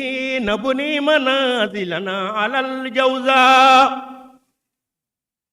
على المهيمن همامنا في دينه نبني منازلنا على الجوزاء سبحان الله نيكم نغورن غاي اكو او بن داما دلتا ابيون نانا مونغامو barku fura ala kira tile la k'a fɔ buraku o tile imam mahdi tile ala kira ko sangle mi kɛ sanfɛ o bɛ kɛ tile kelen muso baara ka nɔgɔya ne n'aw bolo nka ne ni aw jɛkɛ bɛ k'an minɛ cogo min ayi imam mahdi ko yɔrɔ in na a ko he aw bɛɛ k'a ka so jɔ dugukolo kan yan wa i k'a dɔn k'a fɔ ne tɛmɛna kalo kan ne bɛɛ k'an ka so jɔ fɔ jawuza la. nare takbir gulam amar ki muhammad mustafa nare takbir على المهيمن هممنا في دينه نبني منازلنا على الجوزاء ngane no be sanga zo nyini ni fanga nyini aw be yande so jojoro nyini wa madi ko wa aw yanga yo ko aw be yebe yanga wa ani che ngane na wele dai nan kata jibril be mi kamini seli ke donge ba fo indi wajat wajli fatara samawati wala dan wa anam nutri jibril bonye samawat sangulo bonye dalim mata yere de ne ba ka taw de yorola ko kuma na jawza yemu kamini seli ke do binde fo dine famu na tel famu na chay famu ni mahdi mana I kado silma ak ngira sofe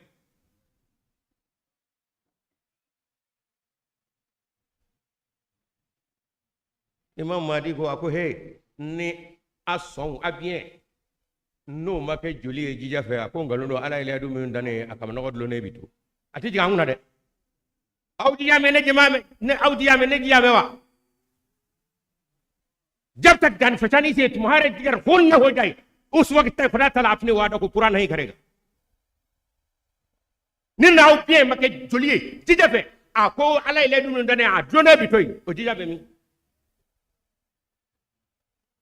o tama be mi fone shu bora du golo jigoro ala de ko ayo talable na baji ja aja wana maji ma fo ko boy kanani dimbe waraw yo lu bake je kana waraw yi nare takbir gulam amar ki no gulam amar ki je Allahu akbar nena usra kana ke je ni de isigile kura je ngani bora kana mo boga fen ni dusukunde fo ka do ngana mangana mo la ka fo ndey yanga labli no te je la mangalo ko kana kuma ko kiraya bana ala kira ko fe o de wala na yere e kiraya ma ban ala kira ko fe ko amodi ko bana ko kamo jien ko ate islamela ko dalu tabulu bire me aka dangu fa be fo ni o ngana la bi kodla abad la yere ala mat sika foike o kama ala bi tadakuriyam dalla alhamdulillah rabbil alamin tanwi ala tade ale no ya be Okuma ama fo lamani kala bele gelenye jan yera turutugo la ala feni ma seto la magay madne ni yokibo la hashiya min ala bi fa mali fana mali de anga sous region Afrique de l'Ouest mali de ay kono wari fembe kono wari ko bodo ni mali ko bo hajja sa ana fa ya ko ma jere kono wari ube aka wori ni ka damo ya aba ko war gele danga hani ci o te yere danga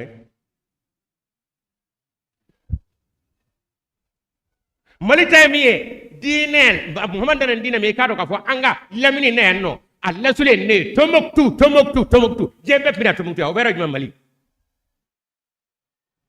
o ma sure jona mo te ma shila dina kula ala tomo ke ya walbi o ngani kaba kula sa marfatiki te ka fo wabli wonta marfatiki chama be ade ngala kele ki nyi la ko mahdi na ka wa be chogodi ni wajulu kala fe na ambe ga jama de ko te don ba mo mali kuno ba don ngala na irawa ngalo banda kono de ngalilatul qadr nana khairu min alf shahr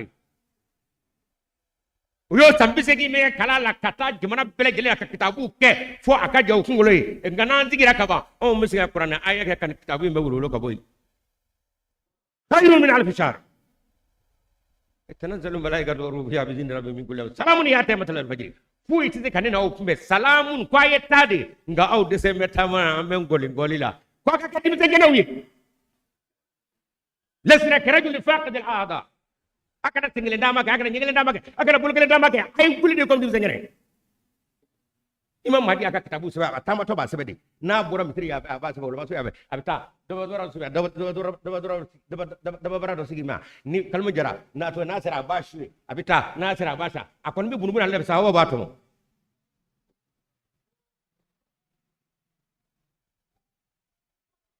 o mama fo lamani ke bawye o mun me malikon o ay ko mi chama mara bushi kono a chando aba kala mo doni o ngama fo maro kawi ka fo benenowe ka fo togalawe ka fo yoro rabia o ka fo français ka fo gambi kawi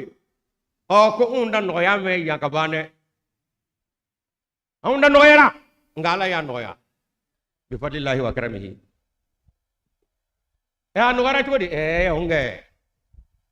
on yeru de seme ka shu de to ka kenyo ngaza konte onge anyom gu chulo samedre ngana tera ku kenyo nga ngam nya to tera ko ke Allah gambe ko ayni mi akatal lakali jamana to no ba wiye jeni janaba to no ba ku wiye jeni a fo mo malla ya ho conseil ala shaitan abdala ko he mali ahmado ni yabawla au aga kunno out na siga mali mina jona koy o wona rek tof la gasra bo sanga kana dimi de nga angunde mina koy nare takbir nare takbir Muhammad Mustafa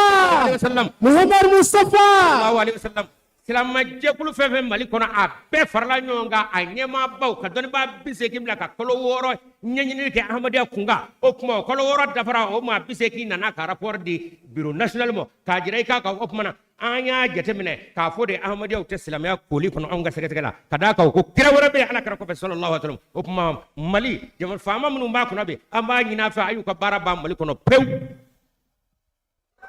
nare takbir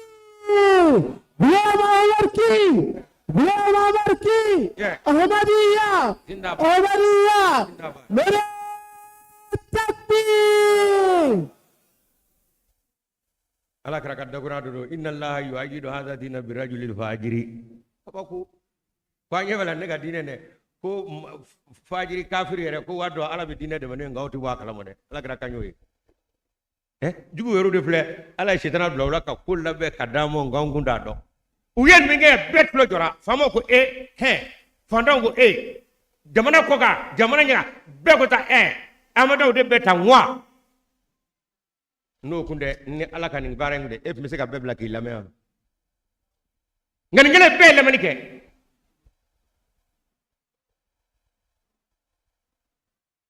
mi se lendere yara yuru tara ya akula an famo do baruge wala kodla to ba ka ba ga chew Gambie Togo atwadi Gambie Togo Benin Morocco France aya fo ko ngala mi ngaw yo yende angudu zagan ganyere yede kan no ba bon ku be wele katiki nyonga otmana mina o yeni ngi hawf ma kara todi anja ko ra de ka jabi de anja ko ra ka fuma sabbe ka me ngala yo ka yo wa ya yo ngala ba ki yede ala ka kodo nala ngalo do alhamdulillah chedo de Musa se ka kafara do na tabata Musa e batika ma kana farawo no fo Muhammadu Rasulullah sallallahu alaihi wa sallam atara madina kataka na mango mine gere chede che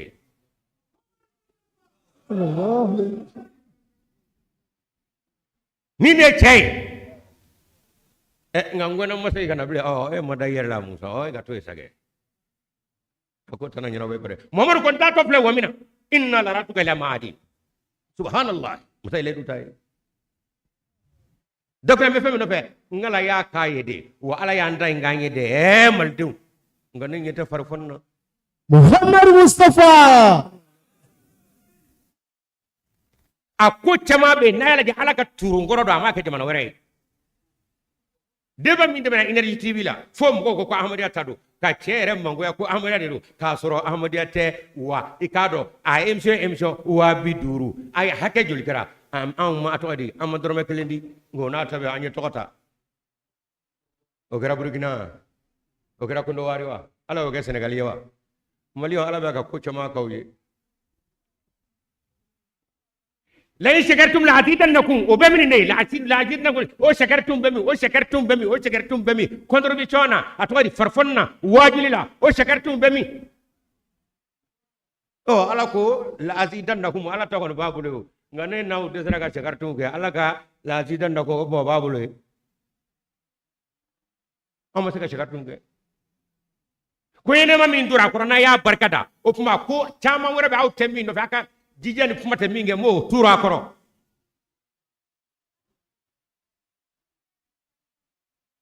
Gambia Togolaw Benenwaw Marocain ningera minge I ka do ka fo mana khalifa ya muradi amiru mo ko akana ke gringo ku ko haklisigi ala ka herba ben go fe ale nyebe ko law inna narahu dhulmatan wa yarahu nuran ongu dimina fami funu kalba go ayde herbe go be ay tan ko ngi don doni eni khalfa ta juma kulumi na ay kado akara bara ko o ko de dimsen ngena bo be a party o lu ku yumuru yara labe ga bawo na be juma ga kate nare takbir khalifatul masih khai yananga kuma se do mo ku ka tude do bla o asro do bla ko ga ba ango ay do mo de akna ko barangete subhanallah ni ala kudla to ba ka be ka chamul mo ay do ngato Allah taala sa alhamdulillah rabbil alamin kalbo yamrati ko ga jabi way ka do ka fo anye jabi shewulo vla neke emission shewulo vla ka nyinu fe chedo gouvernement u ko ka ngwe anzone do ala kira gona ka bo maga atwadi duguti de no o ma on bane mal dewni ngana fura ahmadiya ka fo on kira wala ala kira ko fe ko de am wo maliana ko de to ngabaro jo amanga minon je ni so jay nga masam ya ala kira bo maga kata mene katla no mangale mene mali gouvernement amina mali mene fian mara takbir mara takbir ahmadiya Ghulam Amar ki mere takbir angonga au ka ni wonna gouvernement aya kam marfo ganga chimino be klasin go funu misili ayo to qur'anu misili anu klasin go funu atoyri amara vedo be qur'ane ko nay o go lay bewa dorba biste ki bewa biro national bewa gouvernement ka ke seresa kon nga sigi kala mesade ko ayam no majira ka fo kira bana ala kira ko fe pew kira tinabli ko dada nyuanga de o mona o munu nganga ga kwa munu nganga wo malla wala ka nga barajo kwa ngo kira be o bona bina nanda e gouvernement na hakla o de kan no kada ko tarara national tara television national ya cheri fa bele jere be ngo manga bamle de gouvernement ko ngay gudu nga awa do je gouvernement be joma de fe ko u nyega daga ka he amida nu ma ja ko anga mbo bara soli ko be be joma de fe ala nyin nawte te nyin nawte be joma de fe o kap ma ngale ma mew o ko ro yutu gi goro do ne ko tani jale ka ko ara jote ko tay tay o gouvernement tay television national te gouvernement tay to adi o ko tay ko no tay muno lu tara mangachi kugira di doal mamo na borno may getew dama ni do angwa nyana sa ay ko an na ma febu mo kuma ay aji ya ka do an nyojo ko na ma farolo ko be na ma ko ya o kuma aw ga tangina ko ya ngo bismillah ala radio taw ngeru ma radio tan ko ngo tan ko o sorla e wa soro ya radio betigana ka ngay na ko ye shemina ka shuji la maliko no yanno na dara ya ami wa woro sara ko angay jobe amita odu je ko aka mission ku ko kanga jo anga wor masagi wanjo le tura nimbe ko bala ko mina radio damo ka fuka timo ka radio to tan ko bebi Khalifa Rasul Masih Khamis ka chebo no Muhammad Nasir Sakib ali asranya baro de no male ko nana ka mangata kilen zorala fla sorala sawa sorala Muhammad Nasir Sakib o Nasir ko re edde me bayo yande me guy tan ko Ongo kuma gorno anni umaso ku kankana nyengwe ofumana uka e ayata ani ko disa television na beko me wala maro national beko me uwela ufana umata foi do mata radio la umata television ango nu umaso fana mo wa unda photo flag ala wa kera tane au netra ka taw andese ko se ma banu ni do ba banu e se ka taw lu ko ban ngalate ngala shetana blolo wula ka kan ni soya be nga sele ni mo sa kuma a kere na fo ko jugu ko jugoro ko za anya wele da don ba bise kini koy ma kele maye ato aydi biro national minu tarabu ya toro goro no lu taraw fe gata nya ko a kere na fo biro national ti angon ngo be to mi wa president ba o ay kadim so nye kelete katla ko dugo dibila kuma yire to bokana jabi wala ma afay bode nya fay nare takbir nare takbir don ba bise mi kalu woro ke nyengin na olu maye biro national maye o president era nyalo ale tamme dugula amana bolo halbi ngama bo nga 2022 o jomna kalu da ngaro la anye watwadi aya minu neolu ba fo ka fo ikado wa gouvernement kurane aya ni no mi misaladi kada and no be fo able ama gira twadi jamana ton no la ko undla me masaya undla ngaw yoru de seme kata mo fa fe kada ka radio fona sorole o manga dalu di radio la amara tibable kata wajibu kana osigi la ka ko lote dia la foto do nimen commissioner do soro de wa atwadi kabini e telephone nana dongil de bidable kala nongil ti dable koy o bita e krane kala blala wala ma ka e kala nong do blala ku sigi jeni emsiri ikay mi mole munida imam adi ba fo mita sugu jume nade imala qur'an ko na pro mali hadar rasuli yamshi fi atwadi mali hadar rasuli yakul ta'ama wala yamshi en ala cha audio yawa ya uba ya kota ngo bi songa ta sugula de no bra sugula ba ubu yera dila ko de missionary ko sai patron ba za de ko subhanallah ye giri aw kala ngete ko lela yele ma tiketa min gal ala mahdi laydu min da tika kandu ngamal mayala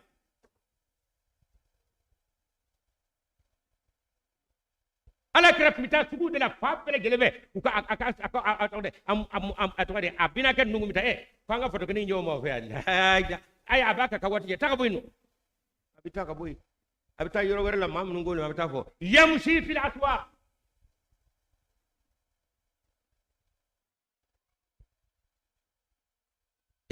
kamle ma dina tani de par ko nyumani kele o dina tani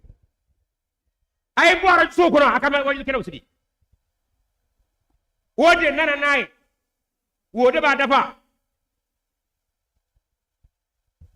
rajo kena tay tay tro to akanu ba dogole do ube dogole na to dibila fana to gara jo sokono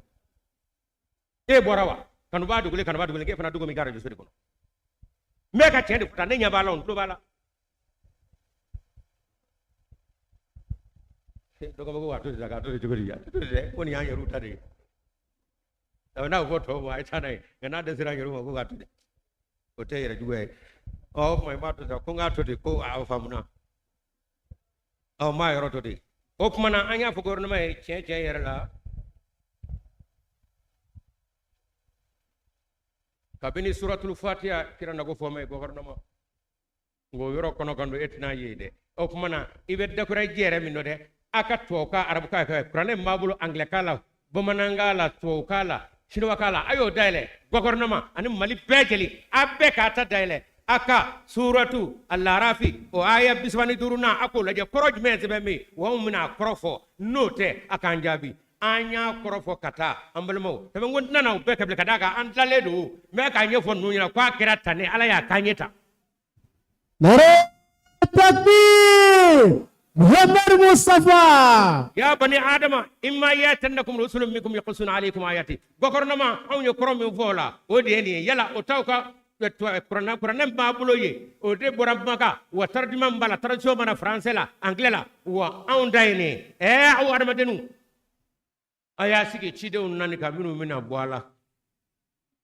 أونغو تناني كرايدة وبنا سكم هونغا كرولين نونغا رسل منكم يقصون عليكم آياتي gouvernement on yeni ngoro de dola wa fo na ya soro ni ngoro nda aya fo ku kanu dada kade anyeni nyona aya tani kode di halibi donu bo masega kilengela makoy aw ko taw bo kala mo me ka fo na nunde kwa kira tande aw ben galamo nanu olube ka ant lalaw ala de ant la de no tede ala do setanye ala yɛrɛ nin bɔ ka d'a ma ko maliɲɛw o ye min k'a ye man kɛ afiriki jamana si ye wa hali diɲɛ jamana si adi k'u dɔnnibaw bɛɛ bɛnna ka d'a ma tan dɔ a bɛɛ da de ne tora min ko n ye cɛ ye min ko n ye ŋɛ min ko wulibali min ko sigibali bɛɛ tora dibi la dɔ ye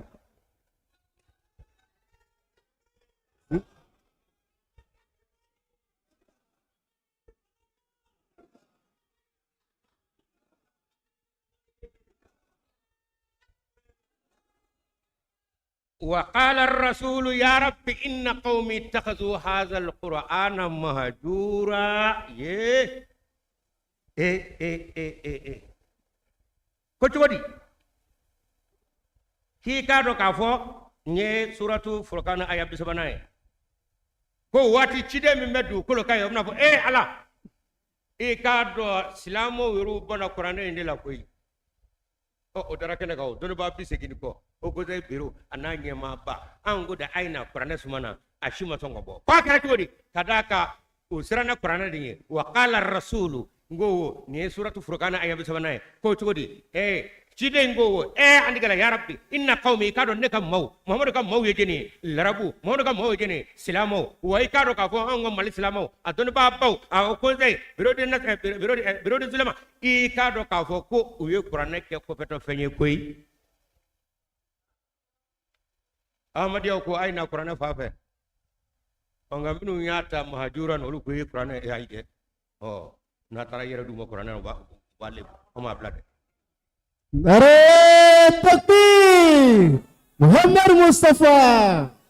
dakuna kene aya munu ndodo nedo bedo nasewo kable nga anye atwadi unye yele ka fono fuye suratu jumena suratul mu'minuna suratu jumena suratul anbiya o aya bi konodo ani flana suratu almu'minuna o tay bi durni flana ala e dakuriya kelene foy suratul anbiya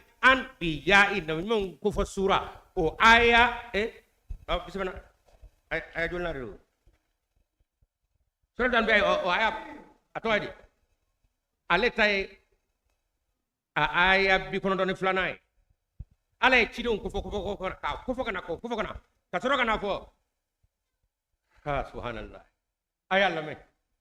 wa anna hadi ummatukum ummatan wahida nyena nyanjuma kulmu fo ta kwa kana ka korole baru bo ka bayde ko mo hodo mondoy o kiro do be ka ko fo yeta ngaw yeta ko de wa anna hadi ki kado juma kulmu ngo forani ummatu ko mandodo ummatan wahida ne ala de bene aw kam mandoy nye kila febe bola be nyona be mon mando ko Muhammad Mustafa Muhammad Mustafa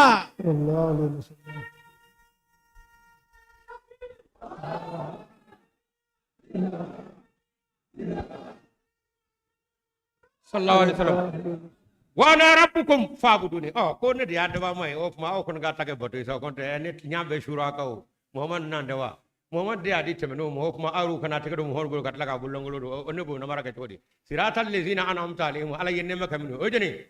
humun nabiyyu wa siddiquna wa shuhada wa salihun shemo tani ba do harul mani kono aju flana priya ke mani ko كم نمون ورنا وآخر سورة النساء ومن يطع الله والرسول فأولئك مع الذين أنعم الله عليهم من النبيين والصديقين والشهداء والصالحين وحسن أولئك رفيقا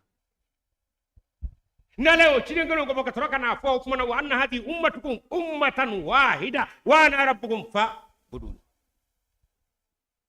o ango on ala ko ko mando indo e ko mando jumo no do o go dai mando jumo no go ala ko yato wa anna ummatukum ummatan wahida mando ngalay ne ko do biro do sulama mando ngalay ne ko do biro national biro ngalay ne ko do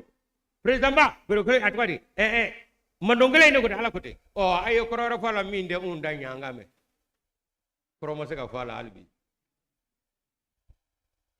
suratul mu'minuna o aya biduru aniflana ala sekira aya kira utata utoko makura katlaga na tegi dekure inga aya biduru ni flana na ko wa anna hadhihi ummatukum ummatan wahida abe dakure kele ko he me ka fo kira mun go foko forata kana abla maryam na kigado he aka mondo in bonom kira udu kudu torba kam mondo goro me ba kono o min daruka wa ana rabbukum fattaquni o kunga he ay sirane ngende o abiyu ngana majija ta sorode amal maw ni aya flan go wa sura anya aya chama di au bo don and atwari and na tsoka opmana ka fosa o amase katara jo silanga sigi nyengwe afura ka katata television na radio la amase go fonake wa aunda fole fle aya tasawu ye koro men voila ote go koro no mani no onde ko ni nega mo ango ngi ku boy o fona mase ka ke albi sanjele ngi na nyei 2020 2 3 ande katlawa anda do nyonye baw be sene wateri nyonje la ko do akon gorno mo mabli o lu rusmane to la ahmadi o ko bara be kata salamun ya temat layl fajr ketete gangume Raka lailatul qadr na ode imam mahdi ga nanebi je nyamina dine re nyamina mati tayro do ala lailatul qadr do blakana ode imam mahdi e kado lailatul qadr ashi goro may fly nga men mi nyebi ode imam mahdi o kuma na madama yette ga do bloko ba ala ko ta salamun hiya tamatul il fajr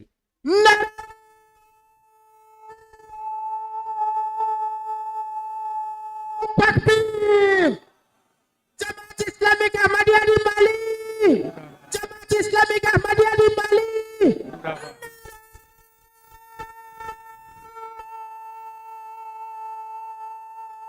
Takbir. Allahu Akbar. Abina fo kema ka feno sebe ka di ya be ga sira me kana nai amba tude wati sira sawo o nga adabara na nga do konta aw ya do femdu ho koze ame meru yoro nyini ho koze yo ande kotigi ya nyini abe kotiga de nyini ge muno mafo ho koze ame meru yoro nyini ho koze yo ande kotigi ya nyini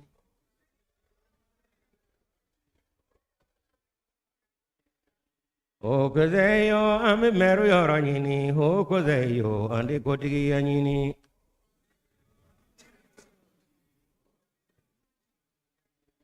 ho koze anye malide unde ye ho koze yo ande na wera yede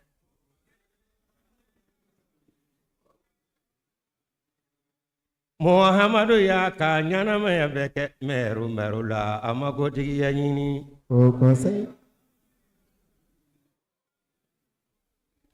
Sayyidina Bakar ye nyana maya beke meru la amakotigi ya nyini ho koseyo ame mero yoro nyini ho koseyo ti tokotigi ya nyini Sayyidina Umar ye nyana maya beke meru la amakotigi ya nyini ho koseyo ame mero yoro nyini ho koseyo ti tokotigi ya nyini Sayyidina Usman ye nyana maya beke meru la amakotigi ya nyini ho koseyo ame mero yoro nyini ho koseyo ti tokotigi ya nyini Badara Ali ye nyana maya beke meru la amakotigi ya nyini ho koseyo ame mero yoro nyini ho koseyo ti tokotigi ya nyini ho koseyo ame mero yoro nyini ho koseyo andi meru andi kotigi ya nyini koseyo ame mero yoro nyini ho koseyo ti tokotigi ya nyini Takbir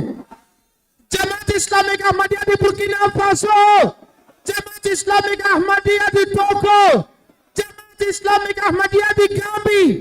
Jamaat Islamique Ahmadiyya du France, Jamaat Islamique Ahmadiyya du Maroc.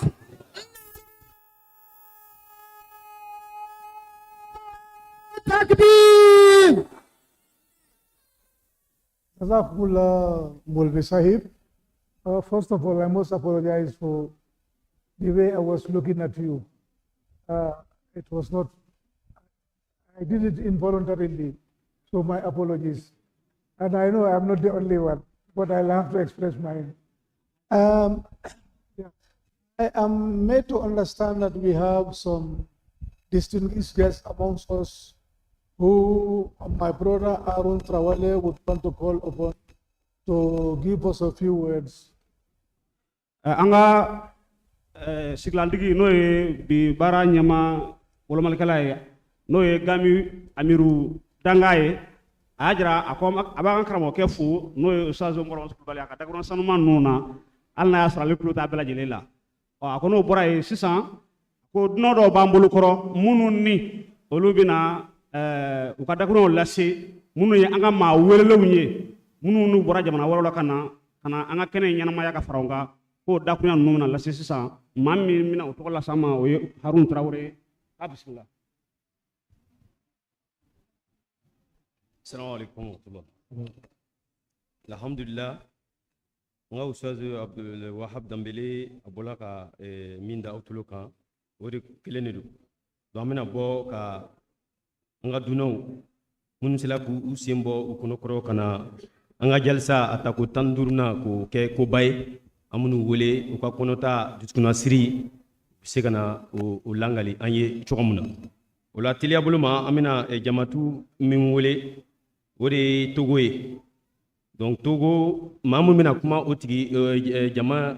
Togo ere togola wori ustaz Karim Abdul Amim ale fana missionnaire de gabo Togo. Donc nous demandons à Oustaz Karim Abdul Amim, missionnaire de la Jamaat islamique Ahmadiyya du Togo, pour ses impressions. Bismillah. Nare takbir! Nare takbir! Jamaat Islamique Ahmadiyya du Togo! Jamaat Islamique Ahmadiyya du Togo! Jamaat Islamique Ahmadiyya du Togo! Nare takbir! Nare takbir! Assalamu alaikum. Au nom de mon président national de la Jamaat islamique Ahmadiyya du Togo et